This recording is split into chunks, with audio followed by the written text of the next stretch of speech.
আসসালামু আলাইকুম। এখন যে স্টোরিটি আপনাদেরকে আমি শেয়ার করতে যাচ্ছি, এই স্টোরিটি একটু ভিন্ন ধরনের। কারণ এটি একই সাথে কবরস্থান রিলেটেড, অ্যাম্বুলেন্স রিলেটেড এবং লাশকে কেন্দ্র করে। সুতরাং বুঝতেই পারছেন যে স্টোরিটি একটু ভিন্ন রকম। এই স্টোরিটি যিনি আমাকে দিয়েছেন তার নাম সাইফুল। উনি পেশায় একজন অ্যাম্বুলেন্স চালক। ওনার একটি স্টোরি আমি এর আগেও ভূত.com শেয়ার করেছিলাম। তো উনি আমাকে আরেকটি স্টোরি দিয়েছেন। এই স্টোরিটি আসলে ঘটেছিল বা যাদের সাথে ঘটেছিল সেটি হচ্ছে মূলত ওনার বোনের সাথে। ওনার বোন এবং ওনার বোনের পরিবারের সাথে এই ঘটনাটি ঘটেছিল। ঘটনাটির সময় 2009 সাল। স্থান চট্টগ্রাম শহর। চট্টগ্রামের মূল শহরেরই একটি জায়গায় ওনার বোন, তার হাজব্যান্ড, বোনের শ্বশুর শাশুড়ি, দেবর ননদ সবাই মিলে একটি বাসায় থাকতেন। ওই বাসাটি বেশ অদ্ভুত ছিল। কারণ হচ্ছে ওই বাসাটি যেই জায়গার উপরে তৈরি করা হয়েছিল ওই জায়গাতে বহু পুরাতন একটি কবরস্থান ছিল। বহু বছর ধরে সেটি পরিত্যক্ত ছিল। আস্তে আস্তে কবরের অস্তিত্বও বিলীন হয়ে গেছে এবং পরবর্তীতে ওই জায়গাটি বিক্রি হয়ে যায় এবং ওই জায়গার উপরেই একটি বাড়ি তৈরি হয়। ওই বাড়িতেই ওনারা থাকতেন। ওই বাড়ির যে ওয়াশরুমটা ছিল সেটি অ্যাটাচ ওয়াশরুম ছিল না, একটি ওয়াশরুম ছিল, সেটি বাড়ির বাইরে ছিল, মানে উঠোনের উপরে ছিল। তো বাড়িতে যখন ওনারা ওঠেন, ওঠার পর থেকেই কিছু কিছু ঘটনা ওনাদের সাথে ঘটতে থাকে। যেমন রাতের বেলা ওনাদের মনে হতো বাড়ির উঠোনে কেউ যেন হাঁটাহাঁটি করছে। ওনারা যখন চিন্তা করতেন কে হাঁটে, কার হাঁটার শব্দ পাওয়া যাচ্ছে, যখন এটি দেখার জন্য বাসা থেকে বের হতো তখন আবছা কাউকে ওই উঠোনে হাঁটাহাঁটি করতে দেখতেন। কিন্তু যখনই বলতেন এই কে, আর সাথে সাথে সেটি মিলিয়ে যেত। এছাড়া বাড়ির টিনের চালের উপরে রাত হলেই ঢিল মারার এই শব্দ এবং ঢিল ফেলতো। কে বা কারা এটা করতো? শুরুতে মনে করেছিল হয়তো বা আশেপাশের কোনো খারাপ লোকজন কেউ ডিস্টার্ব করছে, কিন্তু আসলে দেখা গেল যে না, এটা আসলে কোনো মানুষের কাজ নয়, এটি প্যারানরমাল কোনো বিষয়। এরকম টুকটাক সমস্যা ওখানে চলছিল। এর মধ্যে ঘটে যায় আরেকটি ভয়ঙ্কর ঘটনা। সাইফুল ভাইয়ের বোন, উনি রাতের বেলা ওয়াশরুমে যাওয়ার জন্য বাসা থেকে বের হন। উনি যখনই ঘরের থেকে বের হয়েছেন উনি দেখেন উঠোনের উপরে প্রকাণ্ড একটি মানুষের মাথা। এই মাথাটি লাফালাফি করে একদিক থেকে আরেক দিকে ছুটে বেড়াচ্ছিল। মাথাটি যখনই বুঝতে পারে যে সাইফুল ভাইয়ের বোন ঘরের থেকে বের হয়েছে তখন মাথাটি লাফিয়ে লাফিয়ে সাইফুল ভাইয়ের বোনের দিকে আসতে থাকে। সাইফুল ভাইয়ের বোন প্রচন্ড ভয় পান, জোরে এক চিৎকার দিয়ে ঘরে ঢুকেই দরজা বন্ধ করে দেন। ওনার হাজবেন্ড ওনার চিৎকারে ঘুম থেকে উঠে যায়, বলে কি হয়েছে, সব ঘটনা খুলে বলেন তিনি। ওনার হাজবেন্ড উঠে দরজা খুলে বাইরে গিয়ে দেখে কিছুই নেই। তখন ওনার হাজবেন্ড বলেন যে তোমার তো আমাকে ডাকা উচিত ছিল, আমি তোমার সাথে আসতাম, তাহলে তো ভয় পেতে না। তখন সাইফুল ভাইয়ের বোন বলেন যে আমি মনে করেছিলাম যে কোনো সমস্যা হবে না, এই কারণে বের হয়েছিলাম, কিন্তু বের হয়ে দেখি এই ভয়ানক অবস্থা।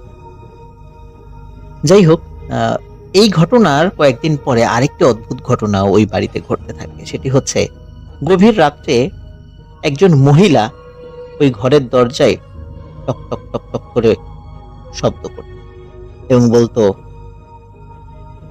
তোরা এখান থেকে চলে যা, না হলে কিন্তু তোদের সবার ক্ষতি হবে, দ্রুত এ বাড়ি ছেড়ে চলে যা, থাকবি না এখানে। এরকম প্রায় প্রতি রাত্রেই কোন একজন মহিলা এসে দরজায় নক করে এই কথাগুলো বলতো। ওনারা সিদ্ধান্ত নেন এই বাড়িটা ছেড়ে ওনারা চলে যাবে। কিন্তু এর মধ্যেই ঘটে আরেকটি ঘটনা।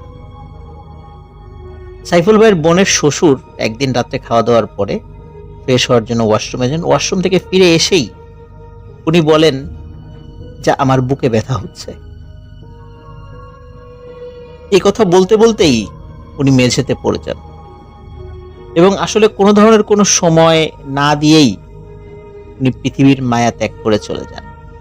আসলে ওনার কেন বুকে ব্যথা হয়েছিল, উনি কি কোনো কিছু দেখে ভয় পেয়েছিলেন কিনা, এই বিষয়ে আসলে উনি কোনো বলার সুযোগই পাননি।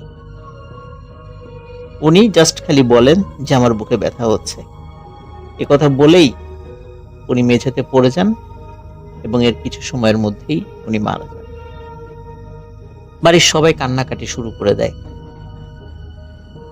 সাইফুল ভাইয়ের বাড়ি কিন্তু কুমিল্লাতে এবং ওনার বোনের শ্বশুর বাড়ি সেটাও কুমিল্লাতে, কিন্তু ওনার হাজবেন্ডের চাকরির সুবাদে সবাই মিলে চট্টগ্রাম শহরে থাকে।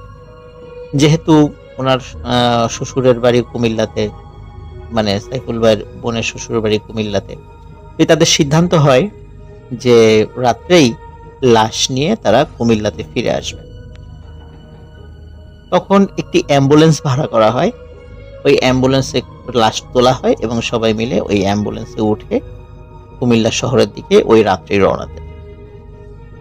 চট্টগ্রাম শহরের মধ্যে যতক্ষণ পর্যন্ত ছিল, বা এই যে সীতাকুণ্ড পর্যন্ত যতক্ষণ পর্যন্ত ছিল ততক্ষণ পর্যন্ত তেমন কোনো সমস্যা হয়নি।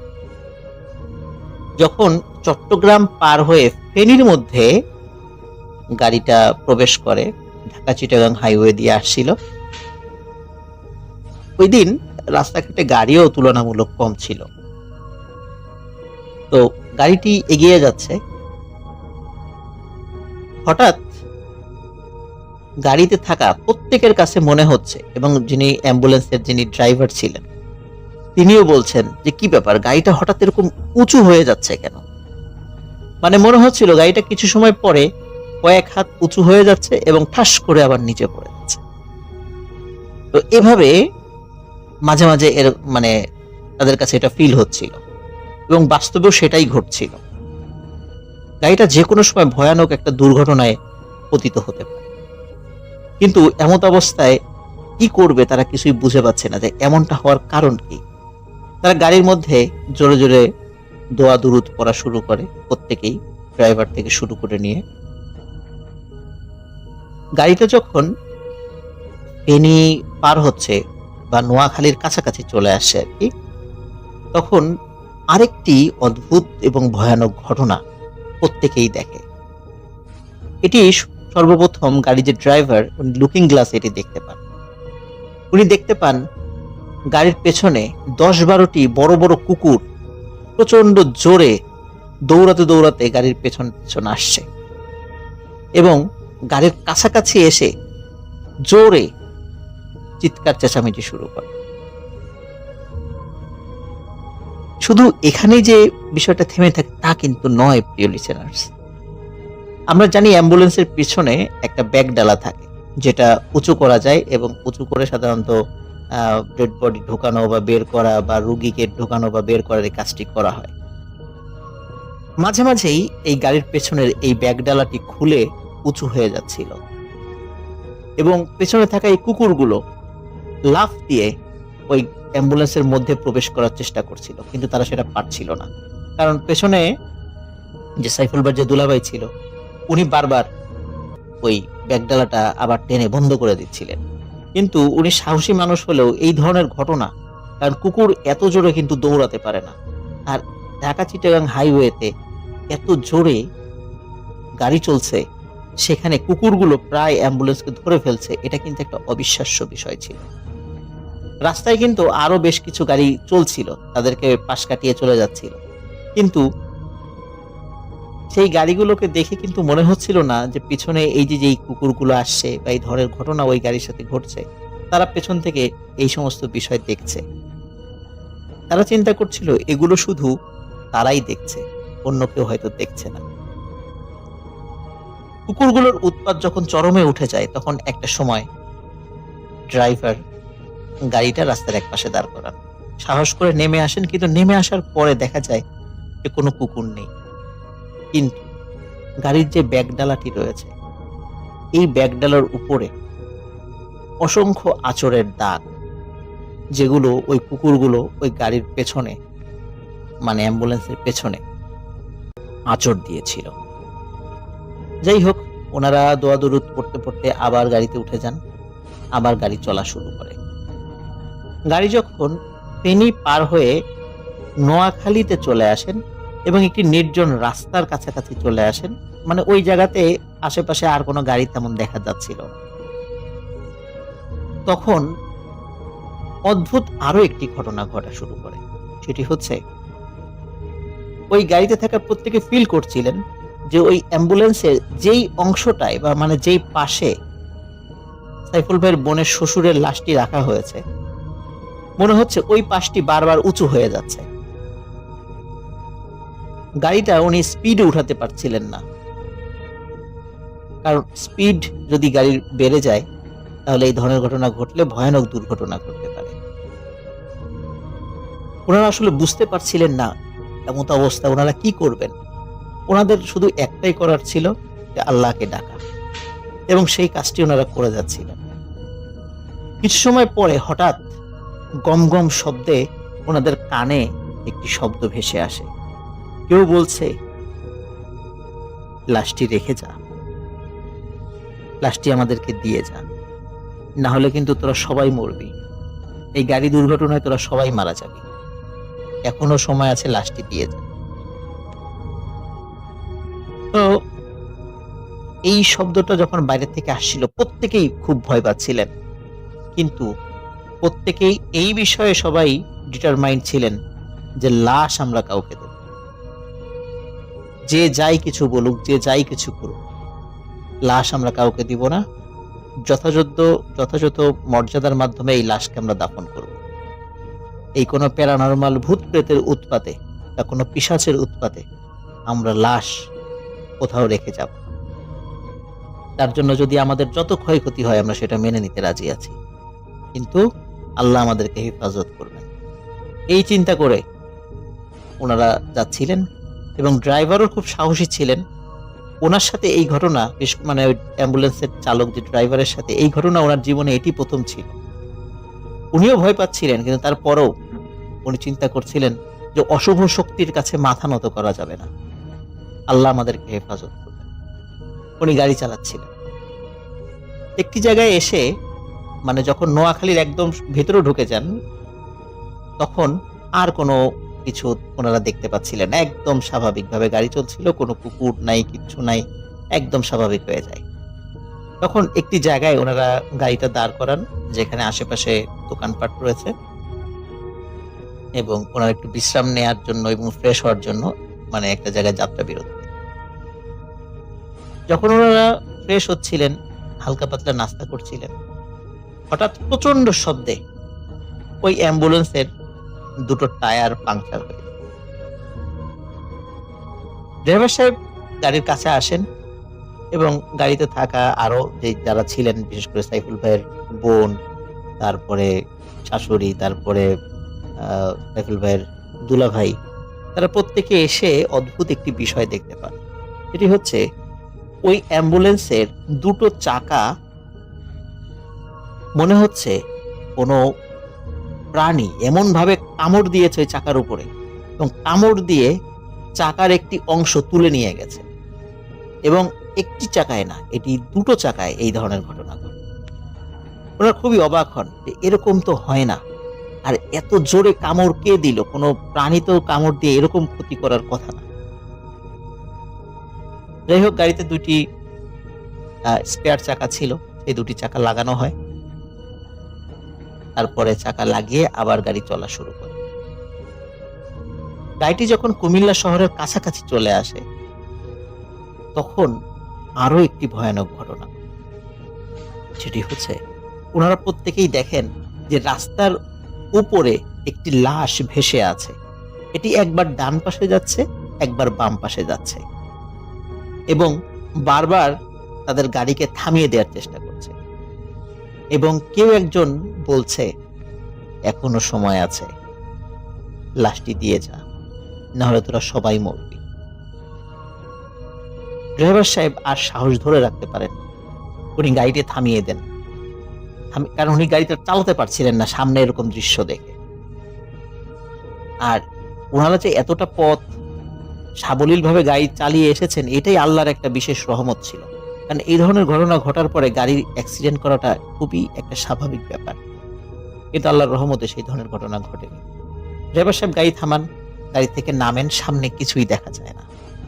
আবার আল্লাহর নাম জপতে জপতে সবাই যাত্রা শুরু করেন। এ পর্যায়ে আর তেমন কিছুই হয় না।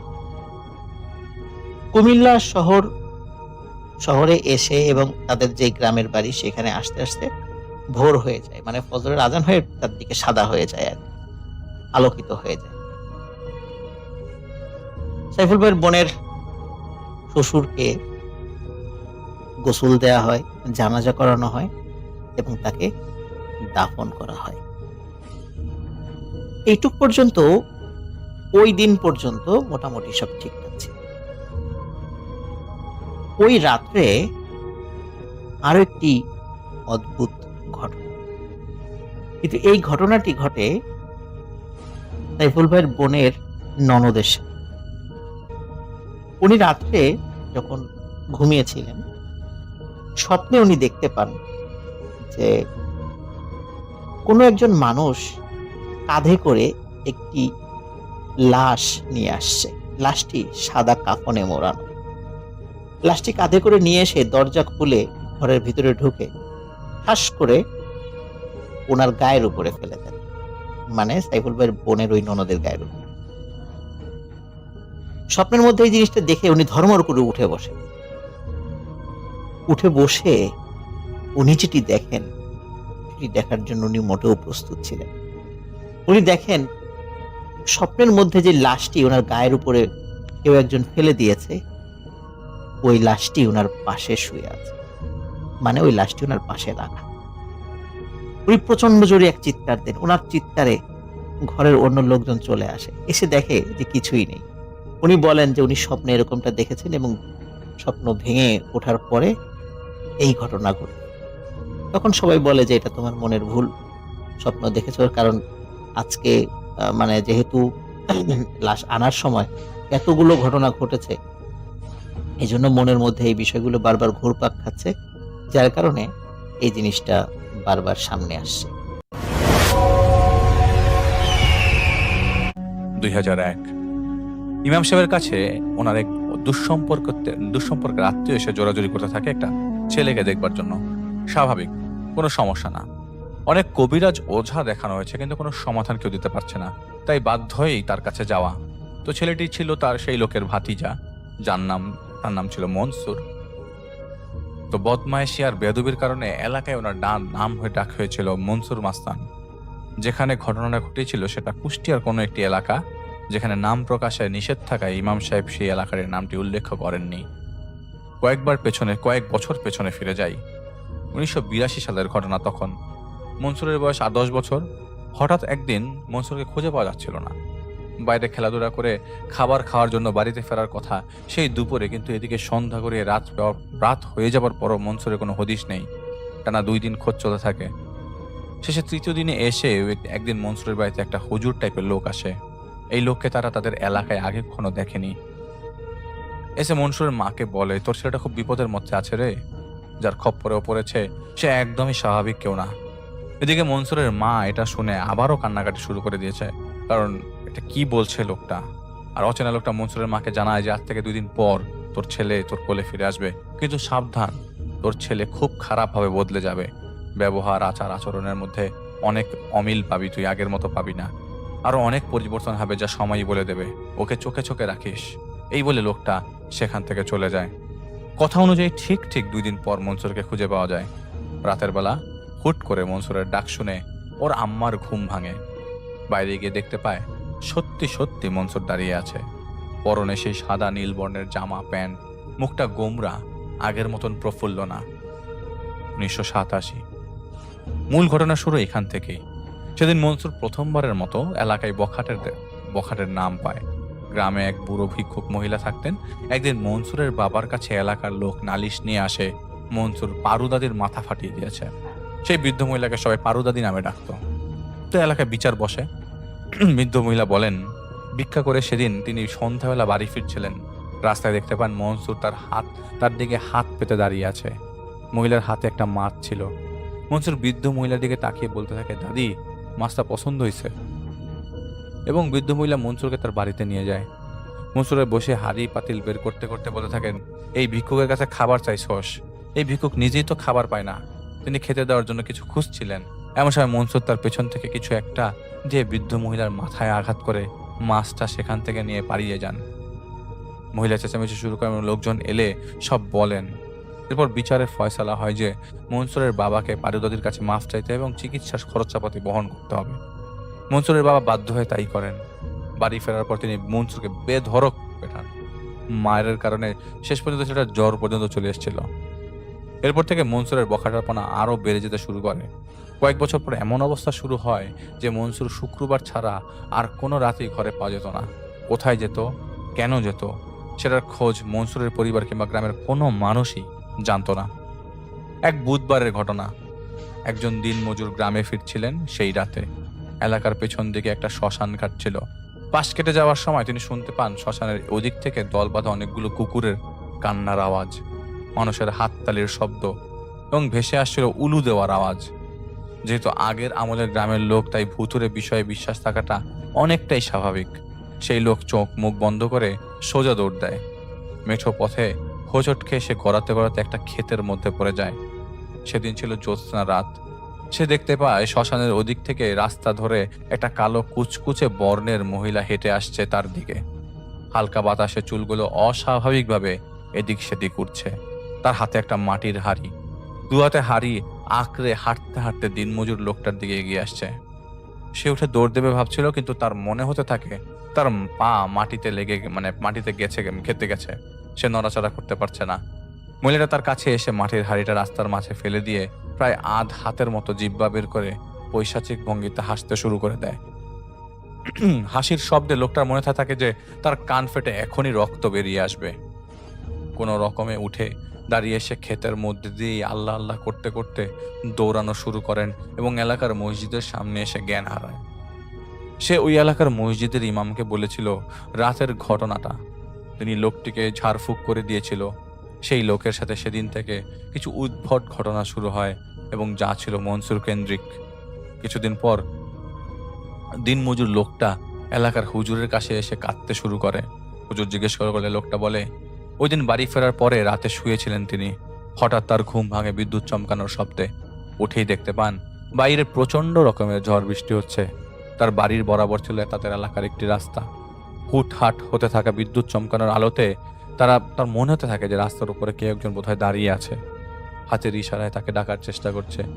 লোকটা অসহায় ভেবে রাস্তায় থাকা মানুষটার কাছে যায়। সামান্য দূর এগোতেই সে বুঝতে পারে এটি একজন মহিলা এবং ওই দিনে রাস্তায় তার পিছু নেওয়া মহিলাটাই এটা। কাছে আসার পর বিদ্যুৎ চমকানোর আলোতে সে স্পষ্ট দেখতে পায় কালো কুচকুচে চেহারাটা রাগে দাঁত কিটকিট করে গড়গড় করছে। মাথায় লম্বা করে সিঁদুর দেওয়া, বৃষ্টির মাঝে ধুয়ে ধুয়ে পড়ছে। তিনি আর কোনো কিছু না ভেবে সেখান থেকে দৌড়ে পালান। ঘরে ঢুকে স্ত্রীকে ডেকে তুলতে যাবার উদ্দেশ্যে তিনি নিয়ে গায়ে হাত দেয়। ওনার স্ত্রী ওনার দিকে ফিরতে তিনি দেখতে পান তার স্ত্রীর চেহারা কালো কুচকুচে বর্ণের হয়ে গেছে। চোখ দুটো স্বাভাবিক তুলনায় বেশ বড়, লম্বা চুলের মতো জিহ্বাটাও বেরিয়ে আছে। সিঁথিতে লম্বালম্বি করে দেওয়া সিঁদুর। লোকটা ভয়ের ঝটকায় তার স্ত্রীর গা ছেড়ে দু তিন হাত পেছনে চলে আসে। এমন সময় উনি বুঝতে পারেন ওনার স্ত্রী ওনার গা ধরে ধাক্কাতে ধাক্কাতে জিজ্ঞেস করছে, কি হয়েছে, এত ভয় পেলেন কেন? তিনি তাকিয়ে দেখেন তার স্ত্রী স্বাভাবিকই আছে। ঘটনা চেপে যায় সে তার স্ত্রীর কাছে। এভাবে কয়েকটা দিন কাটে। দিনে কাজ করার সময় তার মনে হতে থাকে মাথায় কোনো ওজনের জিনিস তুলতেই সেটার ওজন দ্বিগুণ হয়ে যাচ্ছে। সন্ধ্যা নামতে নামতেই শরীরটা কেমন যেন ভেঙে পড়ার মতো হয়ে যায়। একা একা হাঁটলেই তার মনে হতে থাকে পিছনে কেউ একজন বড় বড় কদম ফেলে তাকে ফলো করছে। লোকটা একদিন একটা কাজ পায় একজনের পুকুর পরিষ্কার করে দেওয়ার, এবং শ্যাওলার পানির কচুরি পানায় ভর্তি ছিল পুকুরটা। তার সাথে আরো কয়েকজন ছিল কাজের জন্য। তিনি কাজ করছিলেন। খানিক বাদে সে অনুভব করে তিনি তার হাত পা নাড়াতে পারছেন না, কিছু সাথে আটকে গেছে। ভেবে পানির নিচে হাত দেয় সে। হাত ফেরাতে বুঝতে পারে যে তার পা চেপে ধরেছে সেটা কোনো লোমশ কোনো জন্তুর দুটো হাত হবে, যা তার মানুষের মতোই লেগেছিল। ক্রমশ চাপ বেরিয়ে যাচ্ছে। কয়েক সেকেন্ডের মাথায় হাত দুটো এমনভাবে তার পা চাপ দিয়ে ধরে যে তিনি ব্যথায় চিৎকার করে উঠতে থাকেন। লোকজন এগিয়ে আসতে সে বুঝতে পারে তার পা হালকা হয়ে গেছে। কাজ শেষ করে সেদিনের মতো সে তার বাড়িতে ফিরে আসে। তবে সেদিনের পর থেকে তিনি আর কখনো স্বাভাবিকভাবে হাঁটতে পারেননি। তার ঘরে প্রচুর অভাব ছিল, সন্তানাদি ছিল না তার। খুব কষ্টে পেট চলতো তার ও তার স্ত্রীর। এক পায়ের একটা এই অবস্থা হয়ে গেল। পরের দিন কিভাবে পেটের ভাত জোটাবে সেই ভাবতে ভাবতে সিদ্ধান্ত নেয় কষ্ট করে হলেও রাতে মাছ ধরতে যাবেন তিনি। যেই ভাবা সেই কাজ, সে চলে যায় মাছ ধরতে। পর্যাপ্ত পরিমাণে মাছ ধরার পর সে ঠিক করে এবার বাড়ি ফেরা দরকার। অনেকটা ভেতরের দিকে চলে গিয়েছিল সে রাস্তা থেকে। রাস্তার কাছে আসতে এসে দেখতে পায় কে জানি ঘোমটা দিয়ে বসে আছে এবং গুনগুন করছে। সে আবারও ভয় পেতে শুরু করে। কাছে গিয়ে জিজ্ঞেস করেন, কে আপনি, এত রাতে এখানে কেন? কোনো উত্তর দিচ্ছিল না ঘোমটা দেওয়া মানুষটা। সে আবারও ভুতুরে কিছু ভেবে পায়ের ব্যথা নিয়েও সেখান থেকে দৌড়ে পালিয়ে যায়। পালিয়ে যাওয়ার সময় তার কানে ভেসে আসছিল সেই উলু দেওয়ার শব্দগুলো। বাড়ির কাছে এসে দেখতে পায় কুচকুচে অবয়বটা তার বাড়ির সামনে বড়ই গাছ ধরে দাঁড়িয়ে আছে, হাতে একটা কুকুরের কাটা মাথা নিয়ে। পরদিন সকালে এলাকায় হইচই শুরু হয়। সালামকে জিনে ধরেছে, পাগলের মতো আচরণ করছে। সালাম ছিল সেই দিন মজুর লোকটার নাম। এলাকার হুজুর আসেন তাকে দেখতে, কিন্তু কিছুই করতে পারে না। হুট করে কোথা থেকে যেন সেখানে আবির্ভাব হয় মনসুরের। সবাইকে অবাক করে দিয়ে বিকালের মধ্যে সে দিনমজুর লোকটাকে সুস্থ করে তোলে। অথচ এলাকায় কেউ এই ঘটনার আগ পর্যন্ত জানতো না মনসুর কবিরাজি করতে পারে। বেশ কিছুদিনের মধ্যে আশেপাশের এলাকায়ও তার নাম ডাক ছড়িয়ে পড়ে। বদমাইশ থেকে তার নাম ওঠে, নাম হয়ে যায় মনসুর কবিরাজ। ভিন্ন ভিন্ন মানুষের উপকার করতে থাকে সে। একদিন মনসুরের কাছে পাশের গ্রাম থেকে একজন লোক আসে, বলতে থাকে তার মেয়েকে জিনের আসর করেছে। তাদের এলাকার ইমাম কোনোভাবেই ছাড়াতে পারছে না। মনসুরকে অনুরোধ করতে থাকে তার সাথে যাবার জন্য। মনসুর যায়ও লোকটার সাথে তার মেয়েকে দেখতে। মেয়েটাকে কয়েকজন মিলে মনসুরের সামনে বসায়। বসানোর সাথে সাথে মেয়েটা মনসুরের মুখে থুতু মেয়ে বলতে থাকে, তোর মুখে আমি জানোয়ারের প্রতিচ্ছবি দেখতে পাচ্ছি, তোর পেছনে শয়তান দাঁড়িয়ে আছে, তোর মতো কাফিরের কাছে আমি নত হব না। মনসুর কিছু প্রশ্ন করে মেয়েটার মধ্যে থাকা জিনটাকে। জিনটা মনসুরের কোনো কথার উত্তর দিচ্ছিল না, শুধু বারবার থুতু ছিটাচ্ছিল আর খিলখিল করে হাসছিল। মনসুর তখন রেগে যায়। রেগে গিয়ে মন্ত্র টাইপ পড়া কিছু শুরু করে। কিছুক্ষণ পর মেয়েটা জ্ঞান হারিয়ে মাটিতে লুটিয়ে পড়ে। মনসুর মেয়েটার বাবাকে বলে সে সন্ধ্যার পর আবার আসবে, কাজ এখনো বাকি। সন্ধ্যাবেলা সে মেয়েটাকে জিজ্ঞেস করে তার সাথে কি হয়েছিল। মেয়েটা বলে সেদিন বিকালে সে পুকুর ঘাটতে গোসল করে আসার পর থেকে রাতের বেলা ধরে তার তার ঘরে কারো হাঁটা চলার শব্দ শুনতে পারে শুরু করে সে। জানালার ওপাশ থেকে মাঝে মধ্যেই অদ্ভুত সুন্দর ধরনের একটা সুগন্ধ পেতে শুরু করে সে। একদিন রাতের বেলা তার অনুভব হয় কেউ তার হাত পা চেপে ধরেছে। এরপর তার আর কোনো কিছুই মনে নেই। হুঁশ ফেরার পর নিজেকে বর্তমান অবস্থায় আবিষ্কার করে সে। মনসুর মেয়েটার বাড়ির লোককে জানায় জিনটাকে বোতলে ভরে নিয়েছে সে, সামনে আর কোনো ক্ষতি করতে পারবে না তারা। এর কিছুদিন পর মেয়েটা হঠাৎ করে গায়েব হয়ে যায়। এমনকি মনসুরও তার খোঁজ দিতে পারছিল না। কয়েকদিন পর এলাকার একটা পুকুরে মেয়েটার মৃতদেহ ভেসে ওঠে। শিয়াল কুকুরে ছিঁড়ে খাওয়ার লাশের মতো মনে হচ্ছিল সেটা দেখে। চোখ দুটো উপড়ে ফেলা হয়েছিল। মনসুর তাদেরকে জানিয়েছিল জিনটা তার কাছ থেকে কোনোভাবে ছুটে গিয়েছিল এবং এটা ওরই কাজ। এভাবে টুকটাক সমাধান করতে থাকে মনসুর। মনসুর তার কবিরাজি করেই যাচ্ছিল। একদিন মনসুরের মা হঠাৎ করে স্বাভাবিকভাবে মারা যায়। তিনি মারা যাওয়ার পর মনসুরের বাবা তাকে বলে বিয়ে করতে, কারণ রান্না বান্না, ঘর সামলানো এসব একজন মহিলা না থাকলে সম্ভব হচ্ছিল না। তো একসময় তার বিয়ের কথা ওঠে এবং বিয়ে ঠিকও হয়। কিন্তু বিয়ের কয়েকদিনের মাথায় মেয়ে পক্ষ থেকে খবর আসে তারা মেয়েকে বিয়ে দেবে না। এভাবে কয়েকবার মনসুরের বিয়ে ঠিক হয়, কিন্তু বিয়ের তারিখের কাছাকাছি আসেই সবাই না করে দেয়। শেষে আল্লাহর রহমতে একজনের সাথে মনসুরের বিয়ে সম্পন্ন হয়। বেশ ভালোই যাচ্ছিল তারা একসাথে। মনসুর তার আর স্ত্রী রাবেয়ার সুখ বেশি দিন টেকেনি। খুব অদ্ভুত অদ্ভুত ঘটনা শুরু হয়ে যায় তাদের সাথে। রাবেয়া তখন ছিল অন্তঃসত্ত্বা। একদিন রাতের বেলা সে হুট করে ঘুম থেকে চেঁচিয়ে ওঠে তার স্বামী মনসুরের গায়ের উপর প্রচন্ডভাবে কিল ঘুষি মারতে শুরু করে। মনসুর উঠে রাবেয়াকে শান্ত করার চেষ্টা করছিল, কিন্তু রাবেয়া পাগলের মতো করে মনসুরের দিকে বেহুশের ন্যায় উদ্দেশ্য করে বলছিল, তোর পোষা জানোয়ারটা আমার বাচ্চাটাকে খেয়ে ফেলবে, তোর শয়তান জানোয়ারটা আমাকে হুমকি দিয়ে গেছে। মনসুর রেগে গিয়ে রাবেয়াকে চর মারতেই রাবেয়া জ্ঞান হারিয়ে পড়ে যায়। জ্ঞান ফিরতে ফিরতে পরদিন দুপুর হয়ে আসে। সবাই জিজ্ঞাসা করার পর রাবেয়া বলে, আমি আর মনসুরের সাথে থাকবো না, আমি বাপের বাড়ি যাচ্ছিলাম গরুর গাড়িতে করে। মনসুর আমার মুখ বরাবর বসা ছিল। হঠাৎ করে এই গাড়ির চাকা একটা গর্তের ভেতর পড়ে যাওয়ার কারণে আমাদের গাড়িটা থেমে যায়। এদিকে সন্ধ্যা হয়ে আসছিল। মনসুর আর চালক অনেক টেনে গর্ত থেকে চাকা উদ্ধার করতে পারছিল না। হঠাৎ দূর থেকে মাথায় ঘোমটা দেওয়া বেশ উঁচা লম্বা হাইটের একজন মহিলা তাদের দিকে আসতে শুরু করে। কাছে এসে সে একটা হাতেই চাকাটা গর্ত থেকে বের করে ফেলে। সে আমাদের সাথে আমাদের গাড়িতে চড়ে বসে। কিছু দূর যাওয়ার পর চালক গাড়ি থেমে জঙ্গলের দিকে ছুটে চলে যায়। তার পিছু পিছু মনসুরও দৌড় দেয়। অনেকক্ষণ পর তার আর কেউ আসছিল না দেখে সেই মহিলাটা তার দিকে যায়, কিন্তু আশ্চর্য, তিনজনের একজনও আর ফিরে আসছিল না। তো মহিলা জঙ্গলের দিকে হাঁটা দেয়। কিছু দূর যাওয়ার পর ওদের দুজনকে দেখে তার গলা শুকিয়ে কাঠ হয়ে যায়। ঝোপের আড়ালে উকি মারতে থাকে সে। কালো কুচকুচে চেহারা একটা মহিলা প্রায় আধ হাতের মতো জিহ্বা বের করে দাঁড়িয়ে আছে।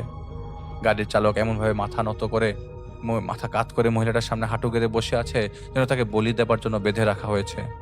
মনসুর সামনের ঝোপ থেকে বেরিয়ে এসে একটা দা দিয়ে এক কোপে চালকের শরীর থেকে মাথাটা বিচ্ছিন্ন করে দেয়।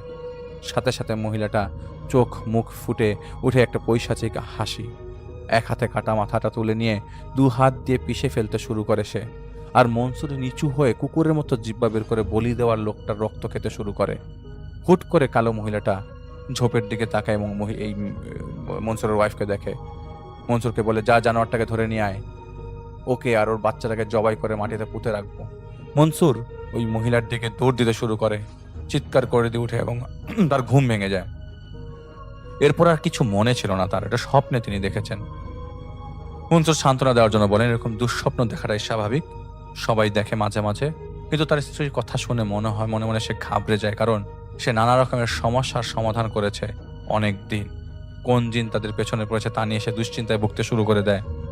যাই হোক, সে তার নিজ ক্ষমতা বলে তার স্ত্রীকে কোনোভাবে সুস্থ করেন সেই সময়, কিন্তু সমস্যার কারণ সে কাউকেই জানাতে চাইছিল না। এরপর মাসখানেক পর রাবেয়ার বাপের বাড়ি থেকে তার মা ছোট বোন আসেন তাকে নিয়ে যেতে, যেহেতু মেয়ে অন্তঃসত্ত্বা। মনসুর সেদিন কোনো একটা কাজ কয়েকদিনের জন্য দূরে অবস্থান করছিল। রাবেয়ার আম্মা ও বোন সেদিন রাতটা তাদের বাড়িতে থাকে এবং পরদিন রওনা দেবেন বলে ঠিক করেন। রাতে রাবেয়া তার ছোট বোনের সাথে শুয়েছিল। হঠাৎ সে তার দরজা টোকা এবং তার আম্মার কণ্ঠ শুনতে পেয়ে দরজা খুলে দেয়, কিন্তু সে দরজা খোলার পর সেখানে কাউকে আবিষ্কার করতে পারেনি। মনের ভুল ভেবে আবারও শুয়ে পড়েন তিনি, কিন্তু তার ঘুম আসছিল না। অজানা এক ভয় কাজ করছিল তার মনে, অস্বস্তি বোধ হতে থাকে তারা। একটু পর তার কানে ভেসে আসতে থাকে কে যেন তার ঘরের মেঝেতে গা ঘেঁষাঘেঁষি করে ঘা ঘেঁষে ঘোরাঘুরি করছে, খসখস শব্দ হচ্ছে। সে উঠে বসতে সে দেখতে পায় তার আম্মা মেঝেতে খোঁড়ার মতো ঘেঁষে কাঠের খাটের এপাশ থেকে ওপাশে পায়চারি করছে। আর তার সাথে তার আম্মার চোখাচোখি হতেই তার আম্মা অট্ট একটা হাসি দিয়ে দাঁত কিটকিট করতে থাকে। রাবেয়া ভয় তার বোনকে ধাক্কা মারে। তার বোন উঠতেই সে খেয়াল করে তার আম্মা ঘর থেকে উধাও। বোনকে কিছু জানায় না সে, যদি ভয় পেয়ে যায়। পরদিন রাবেয়া তার বাপের বাড়িতে যেতে যেতে তার মাকে গত রাতের ঘটনাটা জানায়। তার আম্মা গ্রামে গিয়ে অন্য এক কবিরাজের কাছে রাবেয়াকে নিয়ে যায়, যেহেতু মনসুর তখন দূরে ছিল। কবিরাজ দেখে বলছিল পরদিন সে সব জানাবে। পরদিন কবিরাজ তার মুখের টোন চেঞ্জ করে ফেলে। ভয় আর তো মুখে রাবেয়াদের জানিয়ে দেয় সে কোনো সাহায্য করতে পারবে না, এমনকি সে কিছু জানাতেও পারবে না। সে জানালে নিজের প্রাণ হারানোর ভয় আছে তার। রাবেও তার আম্মা সেখান থেকে চলে যায়। কিছুদিন পর রাবেয়ার কাছে মনসুরের লেখা একটা চিঠি আসে। সেখানে লিখেছিল, রাবেয়া, যা যা হচ্ছে তা সব আমারই ভুল। আমি তোমাদের কাছাকাছি থাকলে তোমাদের প্রাণ হারানোর আশঙ্কা আছে, তাই আমি আর কোনোদিন ফিরছি না। রাবেয়া এরকম অদ্ভুত চিঠি পেয়ে ভরকে যায়। রাবেয়া আর মনসুরের মধ্যে ভালোবাসার কোনো কমতি ছিল না। রাবেয়া ইমাম সাহেবকে জানিয়েছিলেন সে মনসুরের পাঠানো ঠিকানায় নিজেও চিঠি দিয়েছিল, কিন্তু কোনো ফেরতি চিঠি সে পায়নি কখনো।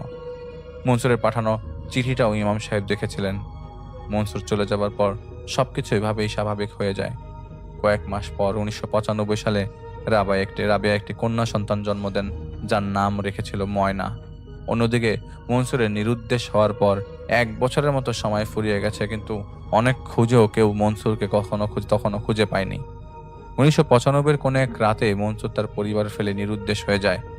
রাবেয়ার মেয়ের বয়স যখন 5 বছর, তখন থেকে মেয়েটি মাঝে মধ্যেই দুঃস্বপ্ন দেখে ঘুম থেকে লাফিয়ে উঠেই বিড়বিড় করে বলতে থাকতো, একটা লোক এসেছিল, লোকের পেছনে একটা কালো মহিলাও এসেছিল তার কাছে।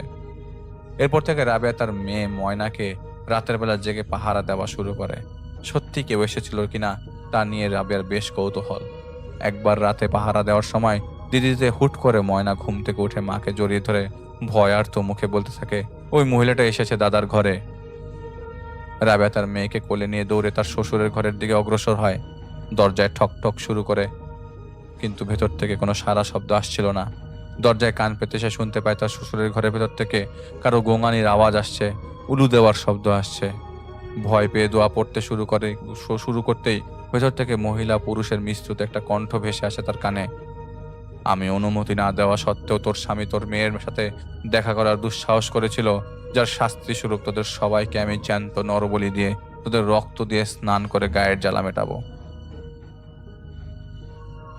শব্দটা থেমে যাওয়ার পরেই রাবেয়া শুনতে পায় তার শ্বশুরের ঘর ঘর থেকে থুপ করে একটা শব্দ, থুপ করে কিছু একটা নিচে শব্দ পড়ে যাওয়ার। টানা কয়েকবার সে শুনতে পায় সে শব্দটা, এবং একটা সময় শব্দটা থেমে গিয়ে আপনা আপনি দরজাটা খুলে যায়। রাবেয়া ভেতরে গিয়ে অবাক হয়ে মেয়েকে জড়িয়ে ধরে কাঁদতে শুরু করে। তার শ্বশুরের মাথা থ্যাতলানো দেহটা মেঝেতে কাঁদতে কাঁদতে নিথর হয়ে যায় তার রাবেয়ার চোখের সামনেই। লোকজন জড়ো হতে শুরু করে। রাবেয়া ও তার মেয়ে পুরোপুরিভাবে একা হয়ে পড়ে, কারণ তার শাশুড়ি অনেক আগেই মারা গিয়েছিল। স্বামীর বাড়ি যে ছেড়ে না পড়ছে বাপের বাড়ি গিয়ে উঠতে, না পারছে একা থাকতে, উপায় না পেয়ে রাবেয়া তার মেয়েকে এখানেই বড় করতে শুরু করে। ময়নার দাদা মারা যাওয়ার প্রায় 1 সপ্তাহ পর রাবেয়াকে ময়না জানায় সে গতরাতে তার দাদাকে দরজায় হেলান দিয়ে দাঁড়িয়ে থাকতে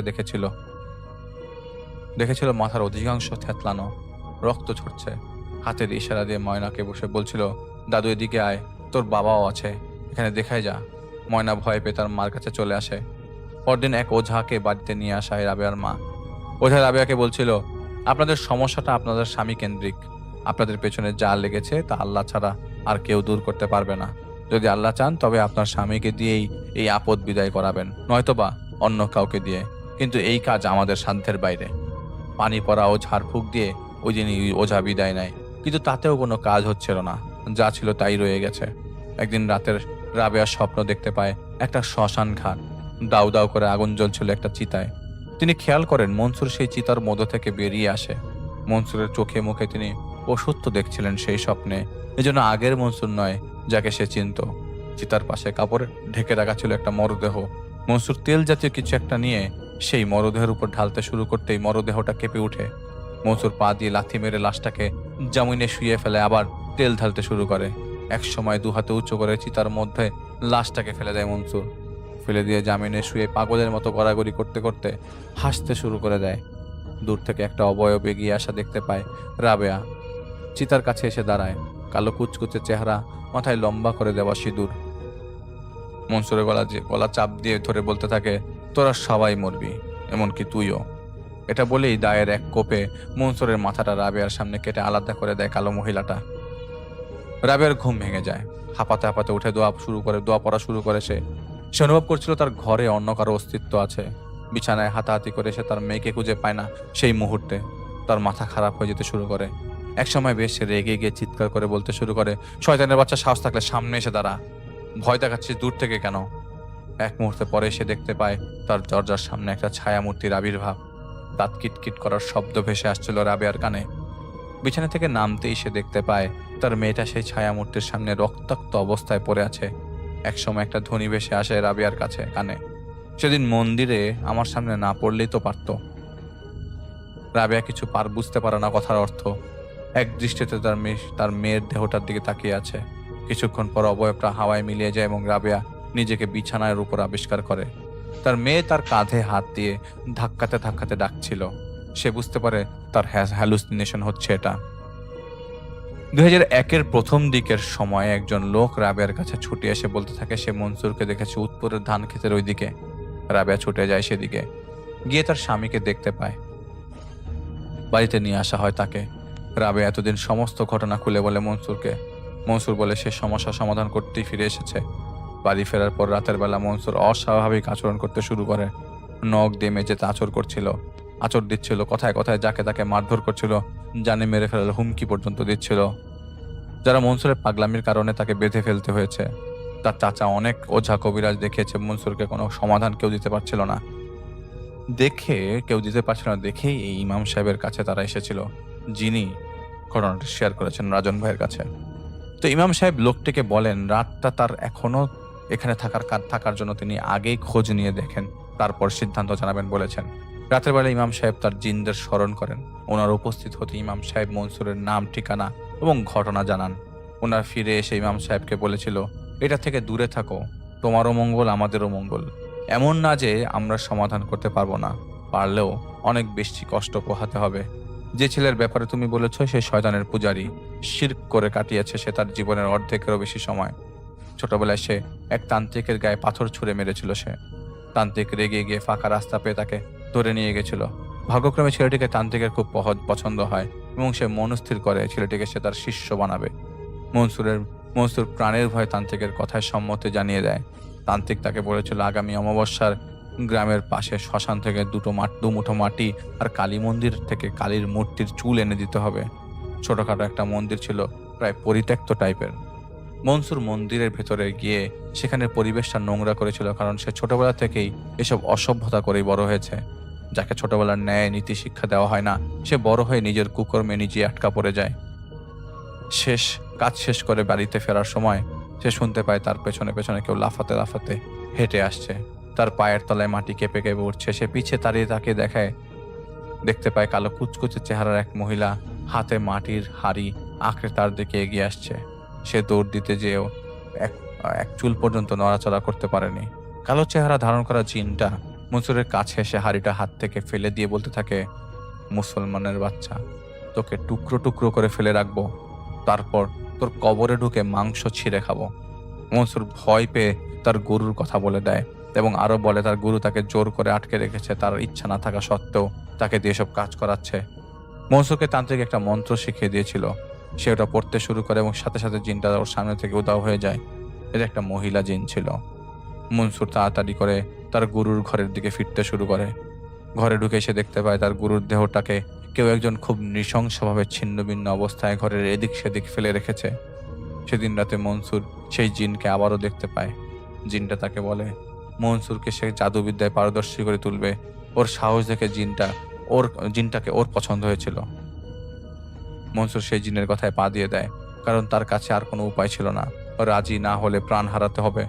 আবার তার উপর সে খুব তখন ছোট ছিল। এই জিনকে বিভিন্ন কুফরি কাজে ব্যবহার করতো মানুষরা, এমনকি এই জিন নিজেও জাদুবিদ্যায় পারদর্শী। জিনটা মনসুরের সাথে থাকা শুরু করে। এলাকার সেই দিন মজুর লোকটাকে ভয় দেখিয়ে শেষে তার উপর থেকে জিনের আছর ছাড়িয়ে মনসুর এলাকায় সুনাম অর্জন করে নেয়। কিন্তু সেই জিনের একটাই শর্ত ছিল, মনসুরের কাছে সে যে কখনো বিয়ে করতে পারবে না। পাশের গ্রামের যে মেয়েটার উপর থেকে মনসুরের জিনের আছর সরিয়েছিল, সেই মেয়েটাকেও এই জিনই মেরে ফেলেছিল। মেয়েটাকে প্রথমে যে জিনটা আছর করেছিল সে একটা ভালো জিন ছিল। মনসুরের মেয়ের কাছে যে হুজুর টাইপের লোকটা এসেছিল তিনিও একজন ভালো জিন ছিল, কিন্তু খুব একটা শক্তি না থাকায় সে মনসুরকে ওই কাফিরের হাত থেকে বাঁচাতে পারেনি। মনসুরের বয়স বাড়তে থাকে। সে এসব থেকে বেরিয়ে আসবে বলে চিন্তা ভাবনা শুরু করে দেয় এবং বিয়ের জন্য পাত্রী খোঁজা শুরু করে। কিন্তু প্রতিবারই পাত্রীপক্ষকে খুব খারাপভাবে ভয় দেখিয়ে বিয়ে ভেঙে দিত কাফির জিনটা। শেষে মনসুর নিজেই জিনটাকে বন্দি করে রাবেয়া নামের একজন মেয়েকে বিয়ে করে ফেলে। বিয়ের পর কোনোভাবেই জিনটা ছুটে যায় এবং তাদেরকে বিরক্ত করা শুরু করে। মনসুর মনে মনে নিজেকে এসবের জন্য দোষী ভাবতে শুরু করে এবং সেই জিনটার সাথে চুক্তি করে সে যে ও তার পরিবারের ছেড়ে চলে আসবে, বিনিময়ে তার পরিবারকে যেন আর বিরক্ত না করা হয়। কারণ মনসুর দ্বিতীয়বার কোনোভাবেই পারছিল না জিনটাকে নিজের কন্ট্রোলে নিয়ে আসতে। মনসুর চেয়েছিল কুফরি জাদুবিদ্যা করে সবাইকে নিজের ক্ষমতার বশে আনতে, কিন্তু তার স্ত্রীর সাথে থাকতে থাকতে একসময় তার বোধ জাগতে শুরু হয় এবং সে ধীরে ধীরে এই পথ থেকে সরে আসতে শুরু করে, যার কারণে জিনটা মনসুর ও তার পরিবারকে এরকম খারাপভাবে ভোগাচ্ছিল। এই জিন নিজেকে কালী নামে দাবি করে। তার এর সাথে এত সহজে লড়ে পেরে ওঠার মতো শক্তি কারোরই নাই। ইমাম সাহেব জিজ্ঞেস করেন, কোনো পথেই খোলা নেই? ওনার চারজন জিনদের মধ্যে একজন বলেন, একটা আছে উপায়, তবে দেখি কতটা কাজে আসে। তারা জানায় তাদের একজন শিক্ষককে তারা এই ব্যাপারে জানাবে, উনি যদি যা সিদ্ধান্ত নেবেন তাই করতে হবে। ইমাম সাহেব তার জিনদের উপর ভরসা করে পরদিন তার দুঃসম্পর্কের আত্মীয়ের সাথে কুষ্টিয়ার দিকে যাত্রা শুরু করে। তার দৃঢ় বিশ্বাস ছিল যে ওনারা চারজন কোনো না কোনো একটা পথ বের করবেন আল্লাহর রহমতে ইনশাআল্লাহ। পৌঁছানোর পর তিনি অজু করে মনসুরকে যে ঘরে বেঁধে রাখা হয়েছিল সে ঘরে চলে যান। গিয়ে দেখতে পান মনসুর শিকল দিয়ে বাঁধা। ক্ষণে ক্ষণে চেষ্টা করে যাচ্ছিল মুক্ত হবার জন্য। ইমাম সাহেবকে দেখে তাচ্ছিল্য করে হেসে বলতে থাকে, ইমামতি দেখাতে এসেছিস, তাও আবার একা একা? ইমাম সাহেব এক বোতল পরা পানি মনসুরের চারপাশে গোল বৃত্তের মতো করে ছিটিয়ে দিয়ে ওর সামনে বসে যায়। বসে উত্তর করেন, ইমানদাররা কখনো একা হয় না, সর্বদা তাদের সাথে স্বয়ং তাদের রব আল্লাহ থাকেন। আর তোদের মতো শয়তান যারা অন্যদের বিপদে ফেলে আনন্দ উল্লাস করিস, তারা আমার রবের চোখে সবচেয়ে ঘৃণিত প্রাণী। মনসুরের ভেতরে থাকা জিনটার আগে গড়গড় করে বলতে থাকে, তোর নাতিটা কিন্তু পুকুরে গোসল করতে খুব পছন্দ করে, কি বলিস একদিন গিয়ে পানির ভেতরে ওকে গলা টিপে মেরে আসি? আর তোর মেয়ের জামাই তোর রেলে কাজ করে, ফেলে দেই একদিন ট্রেনের নিচে, টুকরো টুকরো করে দেই তোর মায়ের সংসারটা। এই বলে হাততালি মারতে মারতে উলু দেওয়ার শব্দ করে। ছোট্ট একটি কথা বলি, যে আপনার গত এপিসোডে জাহিদ ভাইয়ের ঘটনাতে শুনেছেন যে তাকে ওই দুষ্ট জিনটা তাকে কিন্তু ভয় দেখাচ্ছিল, তার উইক পয়েন্টটা দিয়ে তাকে কাবু করার চেষ্টা করেছিল। সে একইভাবে এই জায়গায় উইক পয়েন্টটা দিয়ে কাবু করার চেষ্টা করা হচ্ছিল। তো ইমাম সাহেব উঠে যাবার কথা ভাবেন, ওনার জিনদের ছাড়া এখন আর কিছু সম্ভব নয়। আল্লাহ মানুষকে এমন কিছু ক্ষমতা দেননি যা তিনি অনেকটা জিনদেরকে দিয়েছেন, তাই তিনি তখনকার জন্য সরে পড়াটাই বুদ্ধিমানের কাজ মনে করলেন। রাতে ওনার জিন তাদের শিক্ষককে নিয়ে ইমাম সাহেবের কক্ষে আসেন। ইমাম সাহেব সালাম দিয়ে জিজ্ঞেস করেন, যা করার তাড়াতাড়ি করা দরকার, ছেলেটার অবস্থা খুব একটা ভালো দেখলাম না আমি। ওনাদের শিক্ষক বলেন, এই কাফের জিনও আগেও বহু মানুষের ক্ষতি করেছে।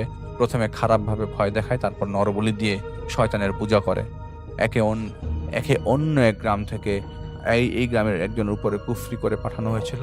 লোকটাকে এই জিন হত্যা করে ফিরে যাবার সময় মন্দিরের সামনে স্থির হয়েছিল, এবং ওই সময় মনসুর সেখানে এসে জিনটার সামনে সবকিছু নোংরা করা শুরু করে, যার কারণে সে রেগে যায়। পরবর্তীতে মনসুর একে যে ভিন্ন লোকের ক্ষতি এবং উপকার দুটোই করেছিল, কিন্তু শুধু তার উপকারের গল্পই গ্রামবাসীর মুখে মুখে শোনা যেত। তো পরদিন ছিল জুম্মার দিন। রাতে এশার নামাজ শেষে ইমাম সাহেব ওনার 4 জন জিন এবং তাদের শিক্ষক জিনের সাথে আলাপ আলোচনা করে মনসুরের কাছে আবারও যায়। মনসুরের ভেতর থাকা জিনটা ইমাম সাহেবকে বলে, কিরে এবার একা এলি না কেন, ভয় পেয়েছিস? ইমাম সাহেব জিজ্ঞেস করেন, কি করলে তুই এদেরকে ছেড়ে দিবি? শয়তানরা তাচ্ছিল্য করে বলে, উঠে ছেড়ে যাওয়ার প্রশ্ন পরে করিস, আগে ভাব কি করলে তুই তোর পরিবারকে আমার হাত থেকে বাঁচাতে পারবি। এদেরকে শেষ করা মাত্রই আমি তোর পরিবারকে টুকরো টুকরো করে কেটে যজ্ঞের আগুনে জ্বালিয়ে দেব। সাথে সাথে ভেতরে শিক্ষক জিনটা চলে আসে এবং এসেই দোয়া পড়তে পড়তে মনসুরের গায়ের উপর একটা সাদা চাদর দিয়ে ঢেকে দেয়। ভেতর থেকে প্রচন্ড ভাবে চিৎকার করতে থাকে শুরু করে জিনটা। ইমাম সাহেবের পেছনে থাকা জিনটা মনসুরের ভেতরের জিনকে প্রশ্ন করে, দেখবো আজ কে কাকে টুকরো টুকরো করে। এই কাফনের কাপড়ে হবে শেষ বস্তু যা তুই তোর মৃত্যুর আগে দেখবি। বাকি 4 জনও ভেতরে প্রবেশ করে আরো একটা চাদর ফেলে দেয় মনসুরের উপর, এবং ইমাম সাহেবকে আদেশ করেন জোরে জোরে সূরা ইয়াসিন পড়ার জন্য। কিছুক্ষণ পর চাদরের ভেতর থেকে একটা কণ্ঠ শুনতে পান তারা, আমি চলে যাব, আমাকে ছেড়ে দে, আমি পুড়ে যাচ্ছি। শিক্ষক জিনটা বলেন, আগে বের হয়ে আয়। তিনি চাদরটা সরিয়ে নেন। কাফির জিনটা বের হবার সাথে সাথে ইমাম সাহেব তাকে বোতলে ভরে ফেলেন। ইমাম সাহেবের জিনদের শিক্ষক বলেন যে কাজ শেষ হয়েছে, বোতলটা আমাকে দাও, এর বেঁচে থাকার কোনো অধিকার নেই, কতগুলো নিষ্পাপ জীবন নষ্ট করেছিল এই কাফির। উনি বোতলটা নিয়ে সেখান থেকে চলে যান। ইমাম সাহেব মনসুরকে ঝাড়ফুঁক করে দেন। কিছুদিন পর সে পুরোপুরি সুস্থ হয়ে উঠেছিল, এবং ইমাম সাহেব পরে জেনেছিলেন যে সে মনসুর এই ঘটনার পর থেকে বেশ ধার্মিক হয়ে গেছে। সেই জিনটার সাথে পরবর্তীতে কি হয়েছে তা ইমাম সাহেব আর কখনো জিজ্ঞেস করেননি, এবং ওনাদেরকে কখনো জিকির করেননি আর কি, কারণ তিনি জানতেন কাফেরদের তিরস্কার করতেই হবে।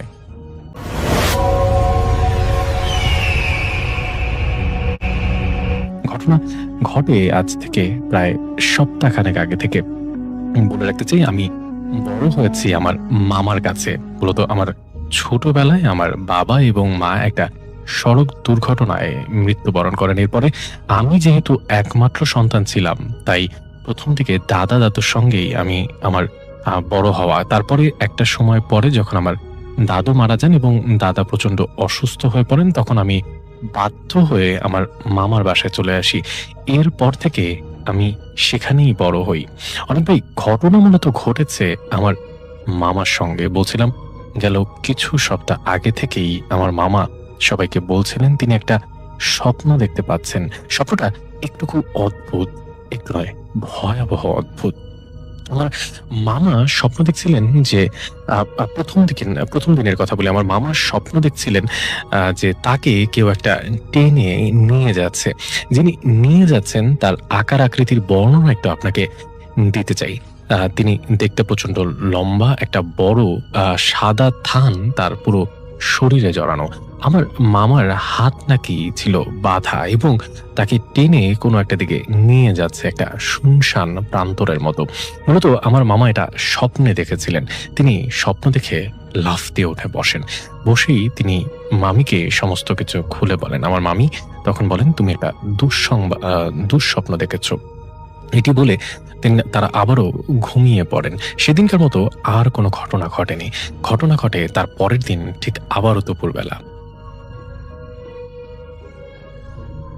অনেক ভাই সঙ্গত কারণেই বলে রাখি, আমার মামার দুপুরবেলা খাবারের পরে ভাত ঘুমের অভ্যেস ছিল।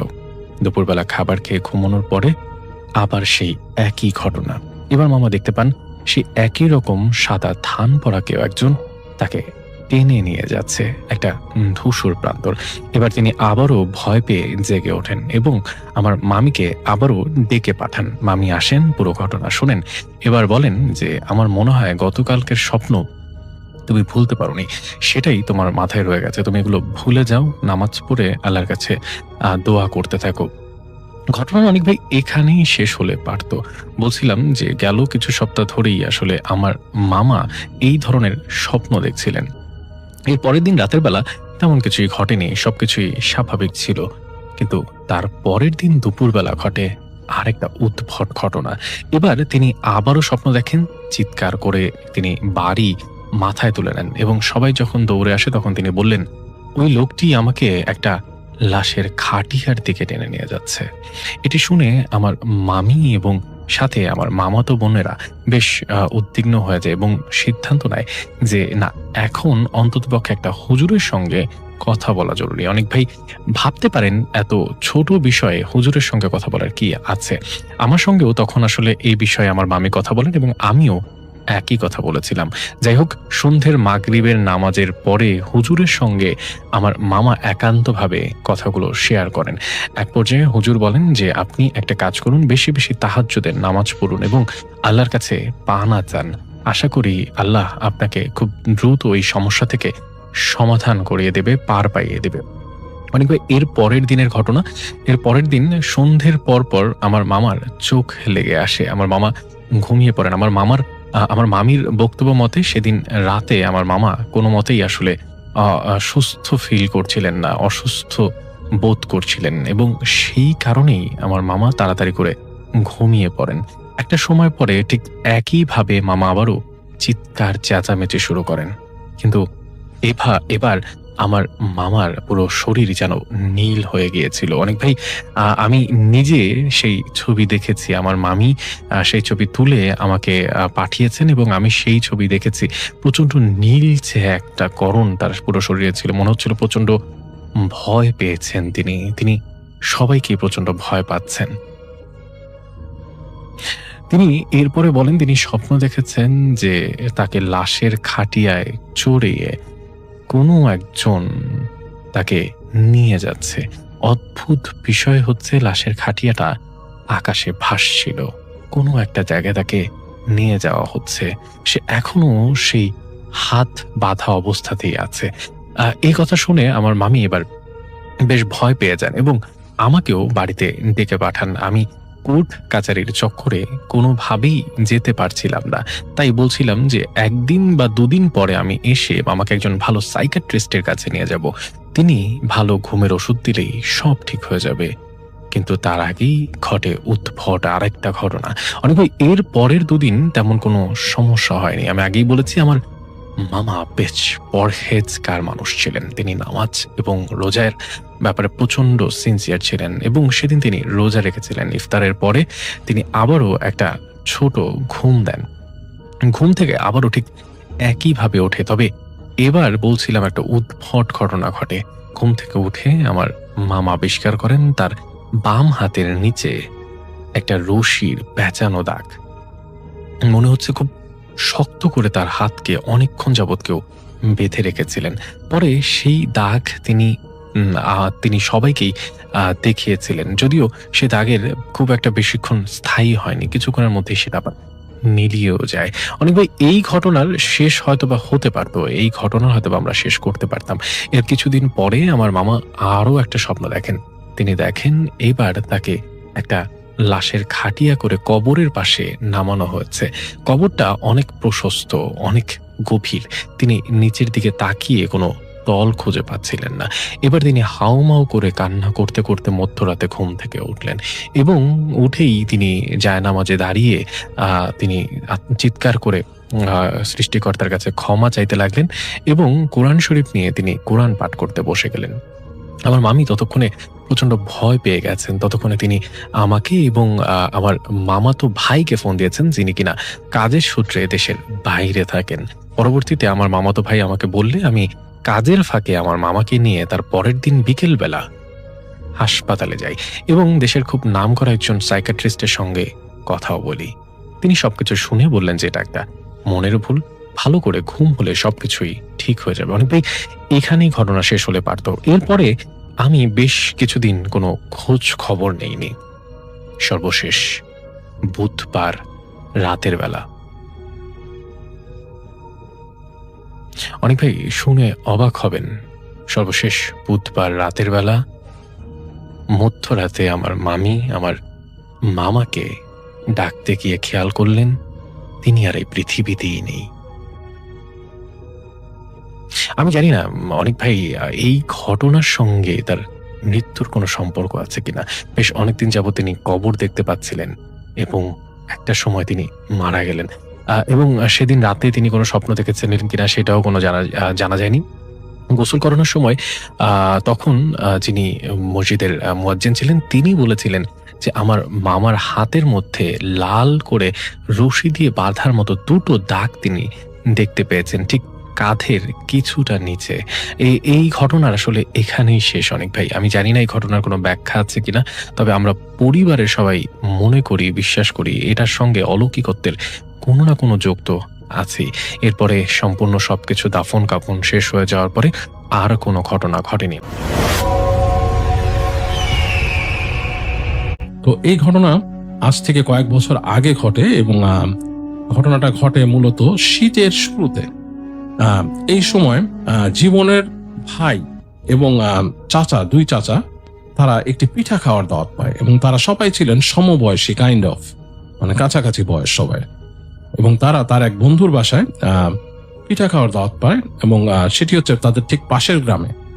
এবং যথারীতি সন্ধ্যার পরে তারা চলে যান তার সেই বন্ধুর বাড়িতে পিঠা খাওয়ার জন্য। এবং পিঠা খাওয়ার জন্য তারা ওখানে যখন যাবেন তখন তারা প্রস্তুতি নেন, তাদের সাথে সিগারেট কেনেন এবং ম্যাচ কেনেন এবং তারা হেঁটে হেঁটে সেদিকে যাওয়া শুরু করেন সেই বন্ধুর বাড়িতে। এবং সেটা ছিল তাদের পাশের গ্রামে এবং যাওয়ার জন্য তাদের যেটা করতে হতো, তাদের অনেক দূর হেঁটে গিয়ে ধান ক্ষেত, বিস্তীর্ণ দুটো ধান ক্ষেত ছিল এবং সেই ধান ক্ষেতটা পার হয়ে মানে একটা প্রথম যে ধান ক্ষেতটা পার হতে হতো এবং তারপরই একটা ছোট্ট খাল ছিল যেটা আসলে সেচের কাজে ব্যবহার হতো। এবং সেচের কাজে ব্যবহার হওয়া যে খাল, তার ওই পারে আরেকটা ধান ক্ষেত ছিল, সেটাও বিস্তীর্ণ একটা ধান ক্ষেত। এবং সেই ধান ক্ষেত পার হলে কিছু দূর গেলে তার বন্ধুর বাড়ি এবং সেখানে তাদের দাওয়াত। এবং তারা ঠিক সেভাবেই রওনা হলো, রাস্তা দিয়ে হেঁটে যাচ্ছে। হেঁটে যেতে যেতে তারা সেই ধান ক্ষেত পার হলো এবং তারপরে সেই খালটা পার হলো। খালটা পার হয়ে চলে গেল সে আস্তে আস্তে সেই বন্ধুর বাড়ি। এবং বন্ধুর বাড়ি গিয়ে তারা বেশ আনন্দ করলো, মজা করলো, একসাথে বসে আড্ডা দিল, খাওয়া দাওয়া করলো। রাতের খাওয়ার পরে তাদের পিঠা এলো এবং তাদের জন্য অনেক রকম পিঠা তৈরি হয়েছিল, ভাজা পিঠা, চিতই পিঠা আর অনেক কিছু। তো বেশ খাওয়া দাওয়ার কারণে তারা কিন্তু আসলে পিঠা খুব বেশি খেতে পারছিল না এবং এই কারণে জীবনের ভাই রিকোয়েস্ট করে যে ভাবি আমাকে কিছু পিঠা আপনি কোনোভাবে প্যাকেট করে দেন, আমি সেটা নিয়ে যাই, রাস্তায় খাবো বা বাড়িতে গিয়ে খাবো। তো তার সেই বন্ধুর ওয়াইফ সেটা প্যাকেট করে দেন, একটা কাপড়ের ব্যাগের মধ্যে পেঁচিয়ে তাকে পিঠাগুলো দেন এবং সেগুলো নিয়ে তারা তিনজন সেই বাড়ি থেকে রওনা দেন এবং ফিরে আসছেন যথারীতি সেই ধান ক্ষেতের উপর দিয়ে বেশ অনেক দূর পর্যন্ত চলে আসছেন। চাঁদ উঠেছে আকাশে এবং সেই চাঁদের আলো পড়ছে এবং তারা তিনজন, দুই চাচা এবং সেই জীবনের ভাই, তিনজন মিলে যখন আসছেন, জীবনের ভাই বললেন যে আসলে আমি একটু সিগারেট খেতে চাই এখন। তো চাচারা বললো খা, তুই এখন সিগারেট খাইলে খা, অসুবিধা কি? তো বলে আচ্ছা তার আগে পিঠা খাই। বলে খা, পিঠা খা, সেটা তোর মানা করছে কে? তখন জীবনের ভাই পিঠা বের করে পিঠা খাওয়া শুরু করে এবং সে যখন পিঠা খাচ্ছে হঠাৎ করে সে শোনে তাকে কে জানি বলতেছে, এই পিঠা দিয়ে যা, এই পিঠা দিয়ে যা। তো তখন সে শুনে সে একটু অস্বস্তি ফিল করে। সে বলে যে কে কথা বলতেছে। সে ফার্স্টে মনে করে তার চাচারা দুষ্টুমি করতেছে কিনা। তো তাকিয়ে দেখে না, দুই চাচা হাঁটতেছে এবং তারাও তাকায় আছে। বলে কি রে, শব্দ করতে কে বলে পিঠার কথা? তো সে বলে, আরে দুলু, তোমরা দুষ্টুমি করো? বলে না, আমরা কেন দুষ্টুমি করবো। এটা বলতে বলতে শুনে আবার শুনতেছে তারা যে এই পিঠা দিয়ে যা, পিঠা দে। তো এরকম যখন শুনতেছে তখন হঠাৎ করে তাকিয়ে দেখে যে দূরে একটা ছায়া, তাদের থেকে বেশ কিছুটা সামনে একটা কালো ছায়ার মতো, এবং সেই কালো ছায়ার মতো সেটা কাইন্ড অফ হেলে দুলে চলছে এবং সেটা তাদের থেকে একটু সামনে চলে গেছে। সামনে যে ধান ক্ষেতের সামনে দাঁড়ালো, মানে ধান ক্ষেতের উপরে দাঁড়ালো, এবং হঠাৎ করে মনে হলো তাদের সামনের ধানগুলোকেও উপড়ে ফেললো কতগুলা। এবং এটা দেখে তারা একটু ভয় পেয়ে গেল। তো তখন এটা দেখার পরে জীবনের ভাই তাড়াতাড়ি তারা সিগারেট ধরানোর চেষ্টা করে, কেন গ্রামের মানুষ তখন ভয় পেলে, অশরীরী কিছু ভয় পেলে তারা আগুন ধরানোর চেষ্টা করত। তো যাই হোক, তারা সিগারেট ধরানোর চেষ্টা করে এবং ম্যাচ জ্বলছিল না। তারপর একসময় তাদের ম্যাচ জ্বলে এবং সিগারেট ধরে, এবং সিগারেট ধরিয়ে তারা আস্তে আস্তে করে এগিয়ে যেতে থাকে আস্তে আস্তে করে। এবং ওই ছায়াটাকে আর তারা দেখে না, অনেকক্ষণ ধরে ছায়াটাকে দেখতে পায় না। আর তো ছায়াটাকে যতক্ষণ তারা দেখতে না পাওয়ার কারণে তাদের মনে একটা চিন্তা হয় যে যদি খারাপ কিছু এসে থাকে সেটা মনে হয় চলে গেছে। তো এইটা চিন্তা করে তারা আস্তে আস্তে এগিয়ে যায়। তো একসময় তারা খালের কাছে চলে আসে। তো খালটার কাছে চলে আসে, এখন খাল পার হওয়ার পালা। এখন প্রথমে জীবনের ভাই খালে নামে। তো খালে পা দেওয়ার পরে হঠাৎ করে তার মনে হয় যে তার পা কেউ চেপে ধরছে, এবং তার পা চেপে ধরছে এবং খুব শক্ত করে, এবং ধরেই মনে হলো তার পা ধরে কেউ টান দিল নিচের দিকে, এবং সে পড়ে যাচ্ছিল। সে কাকা বলে চিৎকার করে। তো সাথে সাথে তার কাকা তাকে টেনে ধরে, এবং এক কাকা টেনে ধরার পর দেখে যে তার এত জোরে টানতেছে যে তার কাকা ধরে রাখতে পারতেছে না। তখন তার আর এক কাকাও ওই কাকাকে চেপে ধরে। তো তিনজনে মিলে টানতেছে। তো জীবনের ভাইয়ের হাতে ছিল একটা ওই যে পিঠার ব্যাগ, সে ব্যাগটাকে ছেড়ে দেয় হাত থেকে। তো ব্যাগটা পড়ে যাওয়ার পরে মনে হলো যে তার পাটা কেউ ছেড়ে দিছে। তো যখন পাটা ছেড়ে দিছে তখন সে পানিতে পড়ে গেছিল। তো তার ভাই তাড়াতাড়ি তার কাকা তাকে টেনে তুলে ফেলে পাড়ে তুলে ফেলে। তখন তারা দেখে যে তাদের থেকে বেশ কিছুটা দূরে হুশ করে কিছু একটা ভেসে উঠছে। তো চাঁদের আলোয় তারা দেখে একটা অন্ধকার, একটা অবয়বের মতো পানির মধ্যে ভেসে উঠছে, এবং দেখে মনে হচ্ছে যে কিছু একটা ওখানে লাইক শুয়ে আছে, লাইক সাঁতার কাটার মতো দুই হাত দিয়ে, এবং বেশ বাজে একটা গন্ধ বেরোচ্ছে দিক থেকে। এবং এটা দেখে তারা প্রচন্ড ভয় পায়, এবং তারা দিক বিদিক জ্ঞান শূন্য হয়ে দৌড় দেয়, এবং ওই পানির মধ্যে দিয়ে তারা দৌড় দিয়ে তাড়াতাড়ি তারা ওই পারে যেয়ে এবং ছেড়ে দৌড়াতে থাকে। এবং দৌড়াতে দৌড়াতে তারা একসময় তাদের বাড়ি চলে আসে, এবং বাড়ি চলে এসে মানে বাসার যে মুরব্বী আছে তাদেরকে বলে যে এরকম একটা ঘটনা ঘটছে একটু আগে। তো মুরব্বীরা তাদেরকে তাড়াতাড়ি বলে যে দোয়া পড়ে ফু দেয়, এবং বলে যে এরকম রাত্রেবেলা তোরা পিঠা খেতে গেছিলি কেন, এরকম পিঠা খাওয়া ঠিক না, খোলা প্রান্তরে বসে পিঠা খায়, খেলে দেখা যাচ্ছে জিন পরি এগুলো অনেক কিছু নজর দেয়, এবং তারা অনেক সময় ডাকে, একলা পেলে মানুষকে মেরেও ফেলে। এরকম একটা বলে তাদেরকে অনেকটাই করে যে সাবধান করে যে ভবিষ্যতে যেন তারা এই কাজটা না করে। তো এরপর যেটা হয়, জীবনের ভাই জীবন কিন্তু এই ঘটনাটা তখনও এইভাবে জানতো না। তো বেশ সপ্তাহ দুয়েক পরে জীবনের ভাই একদিন তাদের বাড়ির উঠানে বসে জীবনকে বলতেছে ঘটনাটা, যে এরকম সেদিনকে কদিন আগে কি হলো জানিস, এরকম ঘটনা। তো জীবন বলতেছে যে এরকম ঘটনা মানে, তো তুমি এই দেখে ভয় পাইছো, এটা ভয় পাওয়ার কি আছে, ওখানে এরকম কিছু আর এরকম নাই, আমি নিজে এরকম বিশ্বাস করি না। তো জীবনের ভাই বলে তুই বিশ্বাস করিস না? কয় না। তুই বিশ্বাস করিস না? কয় না। তাহলে পারলে যা তুই নিয়ে আয়, তুই এখানে যায় ঘুরে আয় এখনই যে। তো বলে যে আমি এখনই ঘুরে আসলে তুমি কি দিবা? তুই যদি আমি ঘুরে আসতে পারিস তাহলে তোরে আমি খাওয়াবো না, তোরে আমি দই খাওয়াবো, তোরে আমি রসমালাই শুদ্ধ খাওয়াবো, যা তুই যদি আমি ঘুরে আসতে পারিস। জীবনের ভাই বেশ রাগ করে ফেলছে আর কি। তো জীবন হাসতেছে ভাইয়ের রাগ দেখে, সে মনে করতেছে ভাই তার সাথে দুষ্টুমি করে, বা ভাই উল্টাপাল্টা কিছু বলতেছে, গল্প বলতেছে। তো সে তখন বলে যে আমি তো পারবো। বলে আচ্ছা ঠিক আছে, তুই গেলি পরে ওখানে আমাদের যে ঘর আছে এখানে পাহারা দেওয়ার ঘর, পাহারা দেওয়ার যে দোতলা ঘর, ওইখানে দেখবি যে ওইখানে আমার যে বিছনাটা আছে ওই বিছনার উপর একটা সিগারেটের প্যাকেটের মধ্যে 30টা টাকা আছে, পারলে ওইটা নিয়ে আসবি, যে যা ওটা যে নিয়ে আসতে পারিস ওই 30 টাকাও তোকে দিয়ে দেবো আমি। তো এটা শুনে জীবন বেশ মানে মজা পেয়ে যায়। সে বলে যে আচ্ছা ঠিক আছে 30 টাকা আমাকে দিয়ে দিবা, বলে যে হ্যাঁ তোকে দিয়ে দেবো, পারলে নিয়ে আয়। তো এই কথা শুনে জীবন বেশ মজা পেয়ে যায়। সে মনে করে বাহ, মিষ্টি রসমালাই প্লাস 30 টাকা একসাথে এত কিছু পাবো। বলে তো জীবন বলে তাহলে আমি কিন্তু এখনই যাচ্ছি। কয় তুই যা, এখনই যা, পারলে নিয়ে আয়। তুই যে ভাই আর ভয় পালি পরে আমার ডাক দিস। তো বললো তোমার কেমনে ডাকবো? ওই বুঝবানি, তুই তো আমি দেখতে যাবানি তোক পরে, তুই কি করিস। এই বলে জীবনের ভাই তাই বলে, এবং জীবন কি করে গায়ের মধ্যে তাড়াতাড়ি সে তার কাপড় চেঞ্জ করে সে বেরিয়ে যায়। সে মনে করে যে আমি তো এই পেয়ে গেলাম, এখন 30 টাকাও পেলাম আর এই মিষ্টিও পাবো। এই চিন্তা করে জীবন বেরোয় হাঁটা শুরু করে, এবং সেটা যাচ্ছে গ্রামের রাস্তা। বেশ মজাই লাগতেছে, ওই দিন চাঁদনি রাত ছিল, বেশ আলো পড়ছে এবং হালকা হালকা ঠান্ডা। এরকম অবস্থায় সে হেঁটে হেঁটে যাচ্ছে, অনেক দূর রাস্তা হাঁটতে হাঁটতে যাচ্ছে। তো একটা জায়গায় এসে যখন নাকি যে ধান ক্ষেতের দিকে ঢুকে যে রাস্তাটা, সেই রাস্তাটায় চলে আসে। রাস্তাটার কাছে যখন আসে, জীবন হঠাৎ করে দেখে যে চাঁদের আলোতে কিছু একটা রাস্তার মধ্যে পড়ে আছে, নড়তেছে, বেশ মোটা। তো সে আরেকটু কাছে গিয়ে খেয়াল করে যে ওইটা আসলে একটা সাপ, মোটা অজগর টাইপের সাপ। কিন্তু সাপটা পড়ে আছে, যে সাপটার গায়ের উপর একটা গাছের বড় ডাল ভেঙে পড়ে আছে, যেটার জন্য সেটা নড়তে পারতেছে না বা আটকায় আছে। তো জিনিসটা দেখে জীবন একবার চিন্তা করে সে কি করবে। সে কি দৌড় দিয়ে চলে যাবে, কারণ তার ভয় লাগতেছে সাপ দেখে। আবার সে চিন্তা করে যে সাপটা অসহায়, কেমন একটা ব্যাপার। তো কি একটা চিন্তা করে সে আস্তে করে ডালের একটা পাশ ধরে সে টান দিয়ে ডালটারে সরায় ফেলে। তো ডালটারে সরায় ফেলে দিয়ে দেখে যে সাপটার উপর থেকে ডালটা সরে গেছে। তো তারপর সে দৌড় দিয়ে একটু দূরে সরে যায়, কিন্তু সে পরক্ষণেই যখন তাকিয়ে দেখে যে সাপটা সেখানে নাই। তো যাই হোক, দেখে তার কাছে বেশ অবাক লাগার পরেও সে তারপর তার নিজের রাস্তায় হাঁটা শুরু করে সেই ধান ক্ষেতের দিকে। তো হাঁটতে সে চলে আসে একটা জায়গায়, যেখানে সেই ডান পাশে বিশাল ধান ক্ষেত, বিস্তীর্ণ ধান ক্ষেত।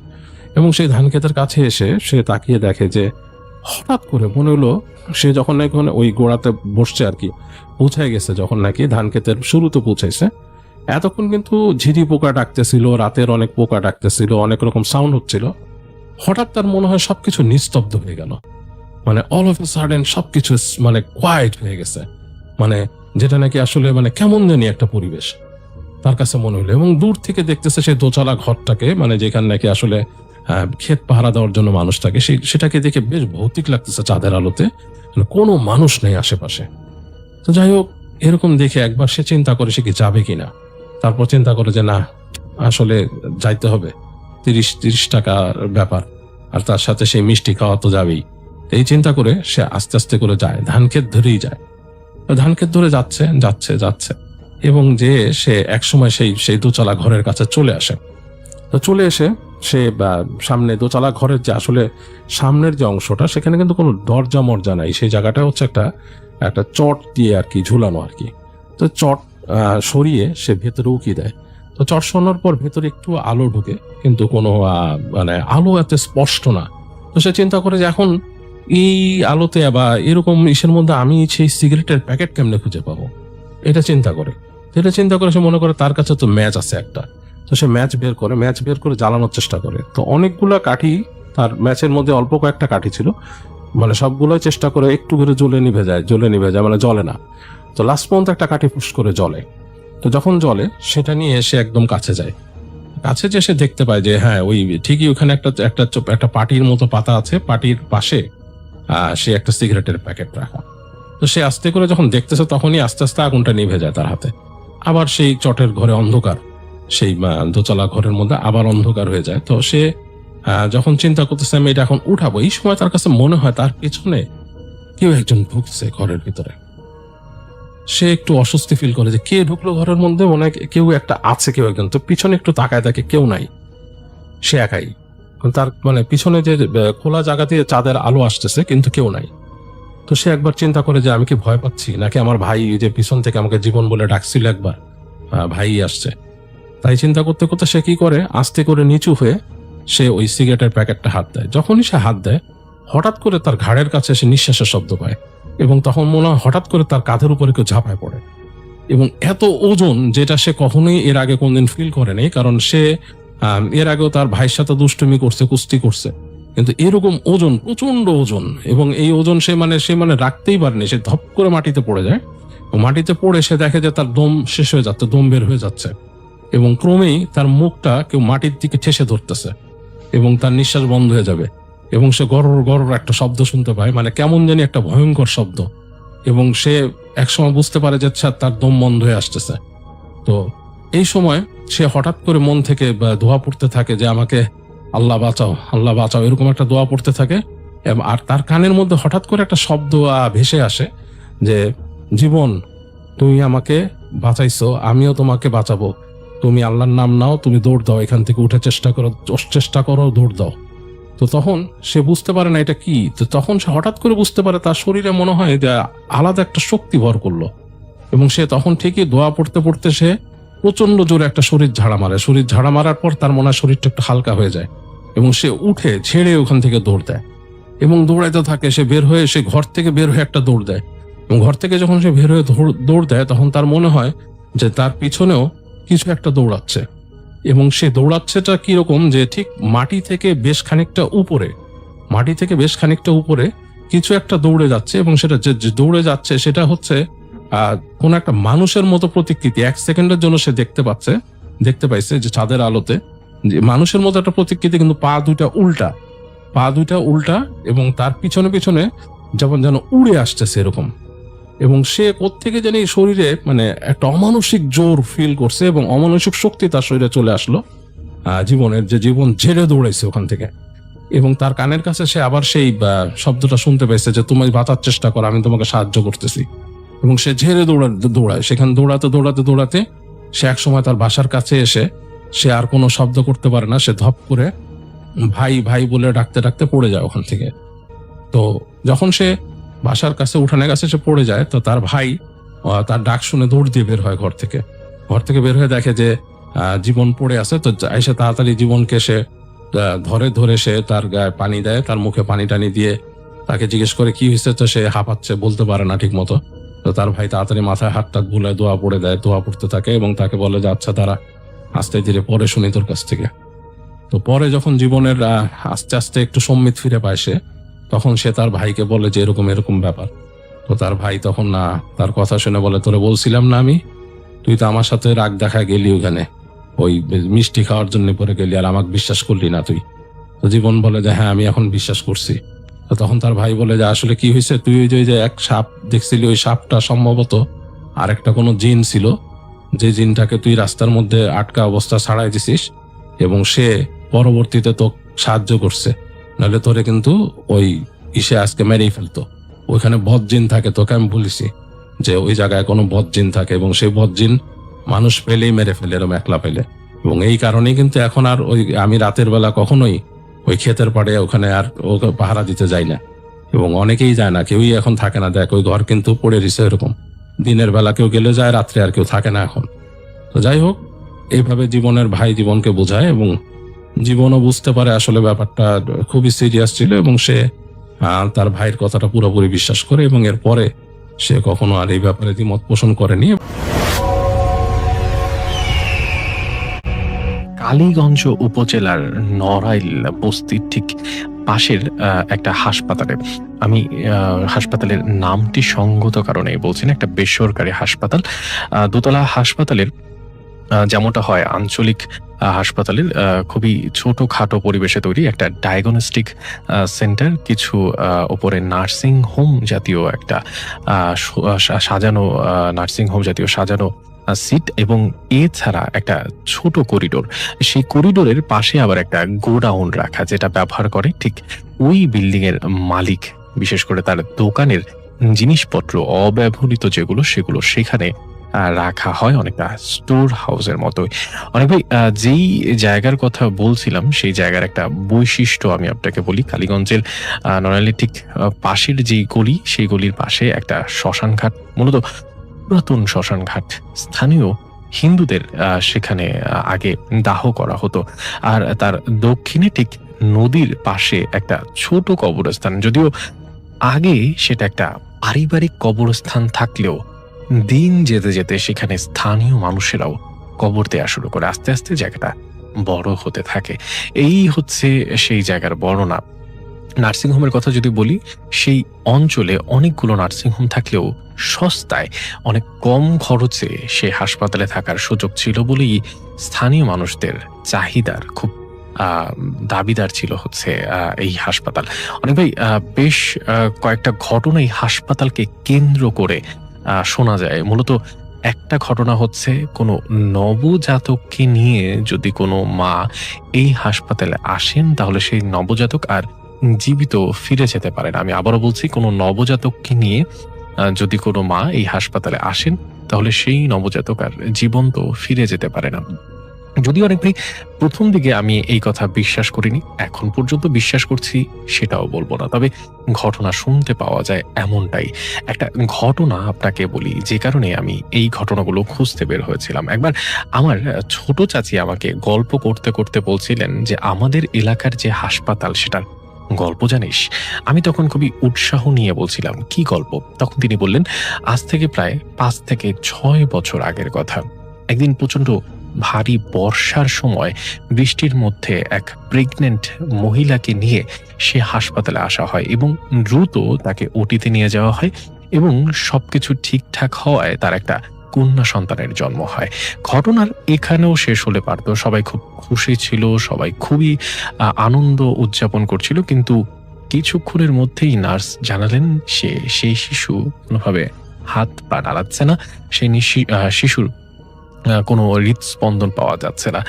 এটা শুনে তখন আবার সবাই ভেঙে পড়েন এবং ডাক্তাররাও চেষ্টা করতে থাকেন যাতে খুব দ্রুত আবারও সবকিছু ঠিকঠাক করা যায়, কিন্তু বেশ কিছুক্ষণ চেষ্টা তদবির করার পরে বুঝতে পারা গেল শিশুটি মৃত।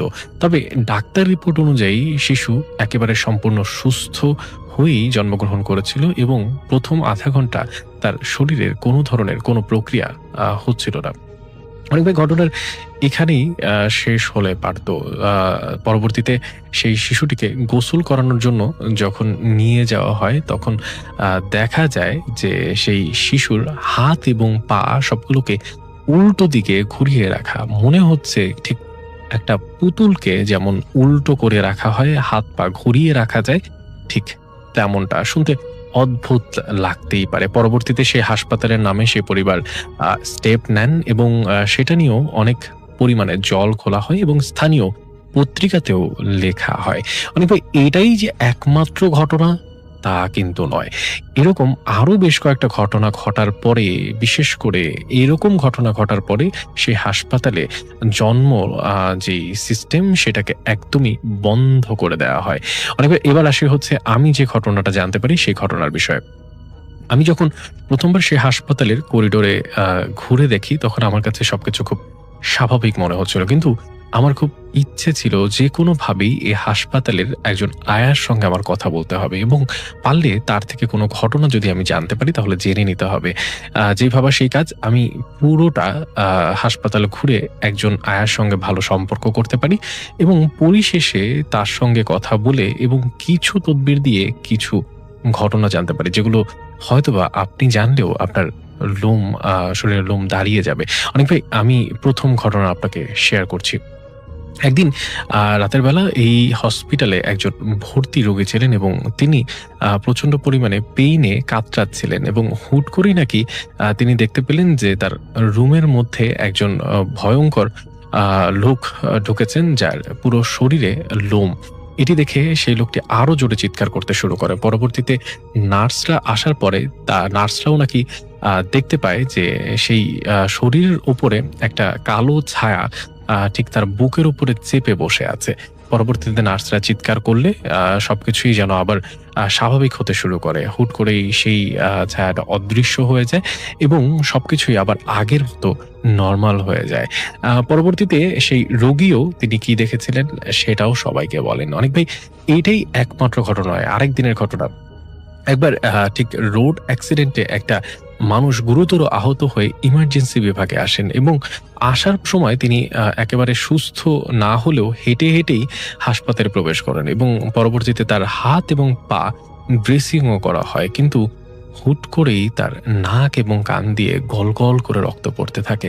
অনেক ভাই আপনি নিশ্চয়ই ভাবছেন যে হতে পারে তিনি হেড ইনজুরি বা ইন্টারনাল কোনো ড্যামেজের শিকার হয়েছিলেন, কিন্তু ঘটনা একদমই তা না। পরবর্তীতে সেখানেই আসলে তার মৃত্যু হয় এবং পরবর্তীতে জেলা হাসপাতালে তাকে মর্টেমের জন্য নিয়ে যাওয়া হয় এবং পোস্টমর্টম রিপোর্টে জানা যায় যে তার মৃত্যু হয়েছে হার্ট অ্যাটাক এবং স্ট্রোক দুটো একসঙ্গে করার জন্য। অনেক ভাই, এখন একটু বলে রাখতে চাই, সেখানকার যারা প্রত্যক্ষদর্শী নার্সরা ছিলেন তাদের মতে তাকে যখন নিয়ে আসা হয় তখন তার সঙ্গে আরো একজন প্রবেশ করেন, খুব লম্বা মতো একজন ভদ্রলোক, শার্ট এবং প্যান্ট পরিহিত। প্রথমত তারা ভেবেছিল যে তারা সেই লোকটি বোধহয় রোগীর সঙ্গেই এসেছে। পরবর্তীতে যখন খুব ইমার্জেন্সি সিচুয়েশন তৈরি হয় এবং তার নাক এবং কান দিয়ে রক্ত পড়তে থাকে, তখন আসলে সেই লোকটি নাকি ঠিক রুমের কোনায় দাঁড়িয়ে কিছু একটা বিড়বিড় করছিল। পরবর্তীতে সেই নার্সরা যখন সবাইকে বের করে দেন রুম থেকে, তখন তাকেও বের করে দেওয়ার জন্য যখন গিয়েছে, তখন দেখে যে সেখানে আসলে হুট করেই সেই প্রতিবিম্বটি আস্তে আস্তে অদৃশ্য হচ্ছে। তার মানে চোখের সামনে সেই মানুষটি যেন অদৃশ্য হাওয়ায় মিলিয়ে যাচ্ছে। ঘটনার এখানেও শেষ হলে পারত। পরবর্তীতে সেই রোগীর স্বজনদেরকে জিজ্ঞেস করা হয়, আপনাদের সঙ্গে যে লোকটি এসেছিলেন লম্বা করে, সেই লোকটি আসলে কে, আপনাদের পরিচিত কেউ কিনা? তখন রোগীর যে স্বজনরা যারা সাথে এসেছিলেন তারা খুব অবাক হয়ে যান এবং বলেন, কই না তো, আমাদের সঙ্গে এমন বলতে কেউ তো আসেনি, এমনকি আমরা তো এই হাসপাতালে এখানে ঢোকার পরে এমন কাউকে দেখিওনি। অনেক ভাই, এরকম অনেকগুলো ঘটনাই হাসপাতালকে কেন্দ্র করে কিন্তু আছে। আরেকটা ছোট ঘটনা একেবারে শেষ সময় আপনাকে বলতে চাই, সেটা হচ্ছে এই হাসপাতালের আগের একটা ইতিহাস আছে। ইতিহাস বলতে, এই হাসপাতাল যেখানে নির্মাণ করা হয়েছে সেখানে 1971 সালের সময় একটা গণহত্যা হয় এবং তারপরে এখানে গণকবর দেওয়া হয়। পরবর্তীতে এখানে গণকবরের যে স্মারকলিপি সেটাও স্থাপন করা হয়, কিন্তু স্থানীয় একজন প্রভাবশালী ব্যক্তি সেই স্মারকলিপিকে উপড়ে ফেলে পরবর্তীতে সেখানে হাসপাতাল প্রতিষ্ঠা করে। অনেকে সেই হাসপাতালটি এখনো আছে, আপনি চাইলে এখনো সেখানে যেতে পারবেন, ভিজিট করতে পারবেন।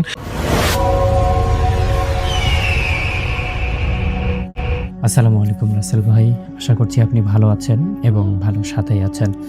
তো রাসেল ভাই, আমি আজকে যে ঘটনাটি আপনার সঙ্গে শেয়ার করছি এটা একটি অ্যাম্বুলেন্সের ঘটনা। যেই অ্যাম্বুলেন্সের ঘটনাটা আমাদের এলাকার মধ্যে অনেক বেশি ভয়ের একটা সময় কাটিয়েছিলাম আমরা সবাই।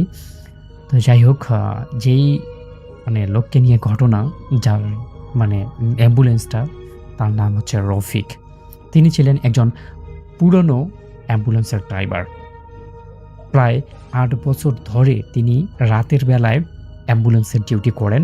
অনেক লাশ, অনেক দুর্ঘটনা, অনেক কান্না দেখেছেন তিনি কাউকে ভয় এমনভাবে দেখিয়েছেন, এমনভাবে এমন লোককে এমন অবস্থায় দেখেছেন যে অবস্থাগুলো আমরা হয়তো চিন্তাও করতে পারিনি। তার মানে আপনারা বুঝতেই পারতেছেন রাসেল ভাই, এখানে এই যে আমাদের রফিক ড্রাইভার, ইনি কিন্তু অনেক বেশি সাহসী একটা লোক। যাই হোক, রাত তখন প্রায় 2:30, যেই রাতের ঘটনা আমি আপনাদেরকে শোনাচ্ছি। এই রাতের শীতের শেষের দিক, চারপাশে ঘন কুয়াশা, রাস্তার দুপাশে শুধু অন্ধকার, আর মাঝে মাঝে শুকনো গাছের ছায়া ছাড়া আর কিছুই দেখা যাচ্ছে না। সেদিন শহরে এক হাসপাতাল থেকে ফোন আসে, একটা মৃতদেহ গ্রামের দিকে পৌঁছে দিতে হবে। রোগী নাকি এক বৃদ্ধ মহিলা, হঠাৎ হার্ট অ্যাটাক করে তিনি মারা গিয়েছেন। রফিক আর তার সহকারী বাবুল লাশটা অ্যাম্বুলেন্সে তোলে। সাদা কাফনে মোড়ানো দেহটা পিছনের বেডে রাখা হয়েছিল। যাত্রা শুরু হওয়ার কিছুক্ষণ পর থেকেই বাবুল অস্থির অনুভব করতে লাগলো। এমন একটা অস্থির, যে অস্থিরটা তাকে অ্যাম্বুলেন্সের ভিতর বসে থাকতে দিচ্ছে না। সে বলল, ভাই, পিছন থেকে কেমন যেন একটা শব্দ আসতেছে। রফিক ড্রাইভার হেসে বলল, ইঁদুর হবে হয়তো, পুরোনো গাড়ি, এরকম ঘটনা ঘটতেই পারে, চুপ করে বসে থাক। কিন্তু কয়েক মিনিট পর আবারও সেই শব্দ। এবার যেন কেউ ধীরে ধীরে বেডে হাত বুলাচ্ছে। মনে হচ্ছে গাড়ির বডিতে কেউ নখ দিয়ে খসখস খসখস শব্দ করছে। পিছনে থাকা বাবুল এবার ভয় পেয়ে পিছনের দিকে তাকালো। অন্ধকারের মধ্যে সাদা কাপড়টা সামান্য একটু লড়ছে, মনে হচ্ছে লাশটা লড়ার চেষ্টা করছে। তার গলা শুকিয়ে গেল। সে একদম নিস্তব্ধ সুরে ড্রাইভারকে বলল, ভাই, লাশটা কি নড়লো নাকি? আমার তো অনেক ভয় লাগতেছে। এবার রফিক ড্রাইভার একটু বিরক্ত হয়েই বলল, তুই কি নতুন লাশ নিয়ে যাস? তুই কি নতুন লাশের পিছনে বসিস? তোর কাছে এরকম কথা আমার মোটেই সুবিধার লাগছে না। তুই একটু চুপচাপ বসে থাক। তারপর আবারও গাড়ি স্টার্ট চলতে থাকলো, গাড়ি আপন মনে। কিন্তু এবার লাশটা যেন সত্যি সত্যি লড়ে উঠল, আর কেমন যেন একটা খসখস গোঙানি শব্দ আসলো। এবার বাবুলটা হেল্পার বলল, ভাই, লাশটা কিন্তু সত্যি সত্যিই লড়ছে। এবার রফিক ড্রাইভার একটু বিরক্ত হয়ে গাড়ি থামালেন এবং পিছনের দরজা খুলে টর্চ লাইট মারল। দেখলো লাশটা আগের মতোই সব ঠিকঠাক আছে। কিন্তু বাবুল যে কেন হঠাৎ হঠাৎ এই সমস্ত কথা বলতেছে তার মাথায় কোনোভাবেই আসতেছে না। তারপর তারা আবারও রওনা দিল। রাস্তা যত ফাঁকা হচ্ছিল, কুয়াশা আরও তত বেশি ঘন হয়ে যাচ্ছিল। হঠাৎ অ্যাম্বুলেন্সের ভিতরের লাইটটা নিজের থেকেই জ্বলে উঠল। বাবুল পিছনে তাকিয়ে হঠাৎ করেই বিকট একটা চিৎকার করল। তিনি বলল, কাপড়ের কাপড়টা অর্ধেক নিচে নেমে গেছে, আর বৃদ্ধর মুখটা স্পষ্টভাবে দেখা যাচ্ছে। কিন্তু সবচেয়ে ভয়ানক বিষয়টা ছিল মহিলার চোখ দুটো পুরো খোলা, স্থিরভাবে সামনের দিকে তাকিয়ে আছে। রফিক হঠাৎ ব্রেক কষল। গাড়ি থেমে গেল। দুজনের শরীরে একদম ঠান্ডা হয়ে গেল। তারা বলল, অসম্ভব। বাবুল বলল, অসম্ভব, আমি নিজে কাপড় বেঁধেছিলাম। ঠিক তখনই পিছন থেকে খুব আস্তে একটা শব্দ এলো, আমারে নামাও, আমি আর এখানে থাকতে পারছি না। বাবুল দরজা খুলে দৌড়ে পালাতে যাবে, এমন সময় দরজাটা নিজের থেকেই লক হয়ে গেল। অ্যাম্বুলেন্সের ভিতরে বরফের মতো ঠান্ডা হয়ে গেল। কাচের ওপর ধীরে ধীরে আঙুলের ছাপ দেখা দিতে লাগলো, একটার পর একটা, যেন অদৃশ্য কেউ বাহির থেকে চাপ দিচ্ছে অ্যাম্বুলেন্সটাকে। তারপর পিছনের বেটে ধপ করে কিছু একটা বসে পড়ার শব্দ শুনতে পারল বাবুল। এবার সামনে থাকা রফিক ড্রাইভার ধীরে ধীরে রিয়ার ভিউ মিররে তাকালো, আর যা দেখলো সেটা থেকে তার মুখ শুকিয়ে গেল। সাদা কাপড়ে মোড়া বৃদ্ধ সোজা হয়ে বসে আছে। তার চোখ দুটো সম্পূর্ণ কালো, মুখে অস্বাভাবিক বড় রকমের একটা হাসি। আর সে ধীরে ধীরে বলল, এই রাস্তা দিয়ে আমি একা যাই না। তারপর হঠাৎ পুরো অ্যাম্বুলেন্সটা কেঁপে উঠল, লাইটটা নিভে গেল, বাইরের কুকুরগুলো একসাথে ডেকে উঠল। পরদিন সকালে গ্রামের লোকেরা রাস্তার পাশে অ্যাম্বুলেন্সটা খুঁজে পায়। গাড়ির ইঞ্জিনটা ঠিক তখনও চালু ছিল। দেখল বাবুল এবং রফিক ড্রাইভার অজ্ঞান অবস্থায় সেখানে পড়ে আছে। তাদেরকে জ্ঞান ফেরানো হলো এবং তারা গত রাত্রের ঘটনা সবাইকে জানালো। তারপর জানা গেল যে ওই মহিলাটা মধ্যে কোনো রকম সমস্যা ছিল। কী সমস্যা ছিল সেটা এখনো জানা যায়নি, কিন্তু রফিক ড্রাইভার তারপর থেকে এই অ্যাম্বুলেন্সের ড্রাইভারই বাদ দিয়ে দেয়। বাবুল অন্য পেশায় নিযুক্ত হয়ে যায়।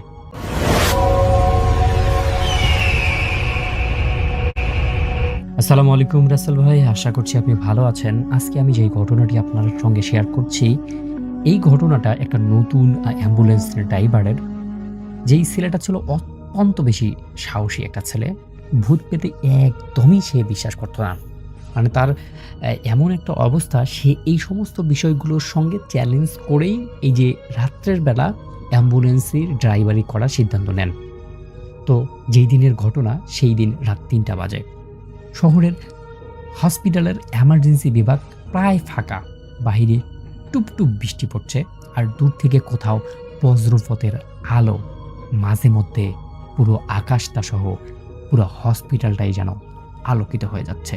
মনে হচ্ছে অন্য দিনের বৃষ্টির থেকে আজকের বৃষ্টিটা একটু ভিন্ন ধরনের। সেদিন হঠাৎ হসপিটাল থেকে জরুরি বিভাগের একটা কল আসে। পাশের এক গ্রামে ভয়ানক একটা দুর্ঘটনা ঘটে গেছে। একজন আহত মানুষকে দ্রুত হসপিটালে নিয়ে আসতে হবে। নাসির আর ওয়ার্ড বয় জসিম দ্রুত রওনা দিল সেই দুর্ঘটনার ঘটা স্থানে। গ্রামটা ছিল বেশ খানিকটা দূরে। রাস্তার দুপাশে শুধু জঙ্গল আর পুরনো পুরনো অনেকগুলো কবরস্থান। যখন তারা ঘটনাস্থানে পৌঁছায় তখন আশেপাশে অদ্ভুত রকমের একটা নীরবতা। কোনো মানুষ নেই, কোনো কিছুই নেই। শুধু রাস্তার উল্টো পাশে থাকা একটা মোটর সাইকেল যেন মনে হচ্ছে অ্যাক্সিডেন্ট করেছে। আর একটু দূরে দাঁড়িয়ে ছিল একটা লোক। লোকটা শরীরে সাদা পাঞ্জাবি পরা, পুরো শরীরে রক্ত ভেজা আর মাথা নিচু করে দাঁড়িয়ে আছে। কেমন যেন গঙ্গানির শব্দ শুনতে পাচ্ছে জসিম। তারপর জসিম দৌড়ে গিয়ে বলল, আপনি কি আহত? কিভাবে এটা হলো? চলেন আপনাকে হসপিটালে নিয়ে যাই, আমরা হসপিটাল থেকে এসেছি। লোকটা খুব দূরে দূরে ধীরে ধীরে মাথা তুলল। জসিম দেখল তার মুখের অর্ধেকটা থেতলে গেছে, একটা চোখ নেই। ভীষণভাবে ইনজুরি হয়ে গেছে লোকটা। তবুও সে ফিসফিস করে বলল, আমাকে হাসপাতালে নিয়ে যান। তারপর জসিম বেশ খানিকটা ভয় পেল এবং ভয় পেলেও তারা লোকটাকে খুব দ্রুত অ্যাম্বুলেন্সে তুলে নিল। গাড়ি চলতে শুরু করার কিছুক্ষণ পর থেকেই অদ্ভুত রকমের ঘটনা শুরু হয় এই অ্যাম্বুলেন্সটার সাথে। হার্ট মনিটর নিজের থেকে বিপ দিতে থাকে, যদিও সেটার সাথে কাউকে এখন পর্যন্ত লাগানো হয়নি। তারপর অ্যাম্বুলেন্সের ভিতরের বাতিগুলো বারবার জ্বলতে নিভতে শুরু করে দিল। জসিম পিছনে বসে আঘাতকৃত লোকটার দিকে তাকিয়েছিল। জসিম হঠাৎ করেই খেয়াল করলো লোকটা এক দৃষ্টিতে তার দিকে তাকিয়ে আছে, একটুও পলক ফেলতেছে না। কিভাবে সম্ভব এরকম? মানে একটা অসুস্থ মানুষ তার দিকে এক দৃষ্টিতে তাকিয়ে থাকবে? জসিম কাঁপা কাঁপা গলায় বলল, ভাই আপনার খুব ব্যথা করছে তাই না? খুব খুব জোরে মনে হয় ব্যথাটা পেয়েছেন। কিন্তু অসুস্থ লোকটা ধীরে ধীরে ধীরে ধীরে হাসতে শুরু করলো। তারপর বলল, আমি তো আগেই মারা গিয়েছি। এটা শোনার পর জসিমের বুকটা থক করে উঠল। ঠিক তখনই অ্যাম্বুলেন্স রেডিওটা নিজের থেকেই চালু হয়ে গেল। ফাটা গলায় একটা পুরনো খবর ভেসে উঠল। আজ থেকে ঠিক 1 বছর আগে এই রাস্তায় ভয়াবহ দুর্ঘটনায় নিহত হয়ে গেছে একটা ছেলে। নাসির এটা শোনার পর গাড়ির ব্রেক কষলো, কারণ সে রিয়ার মিররে যা দেখলো তা দেখা তার জন্য অসম্ভব। এতদিন থেকে সে অ্যাম্বুলেন্স চালায়, কিন্তু এইরকম দৃশ্য সে আগে কখনো দেখেনি।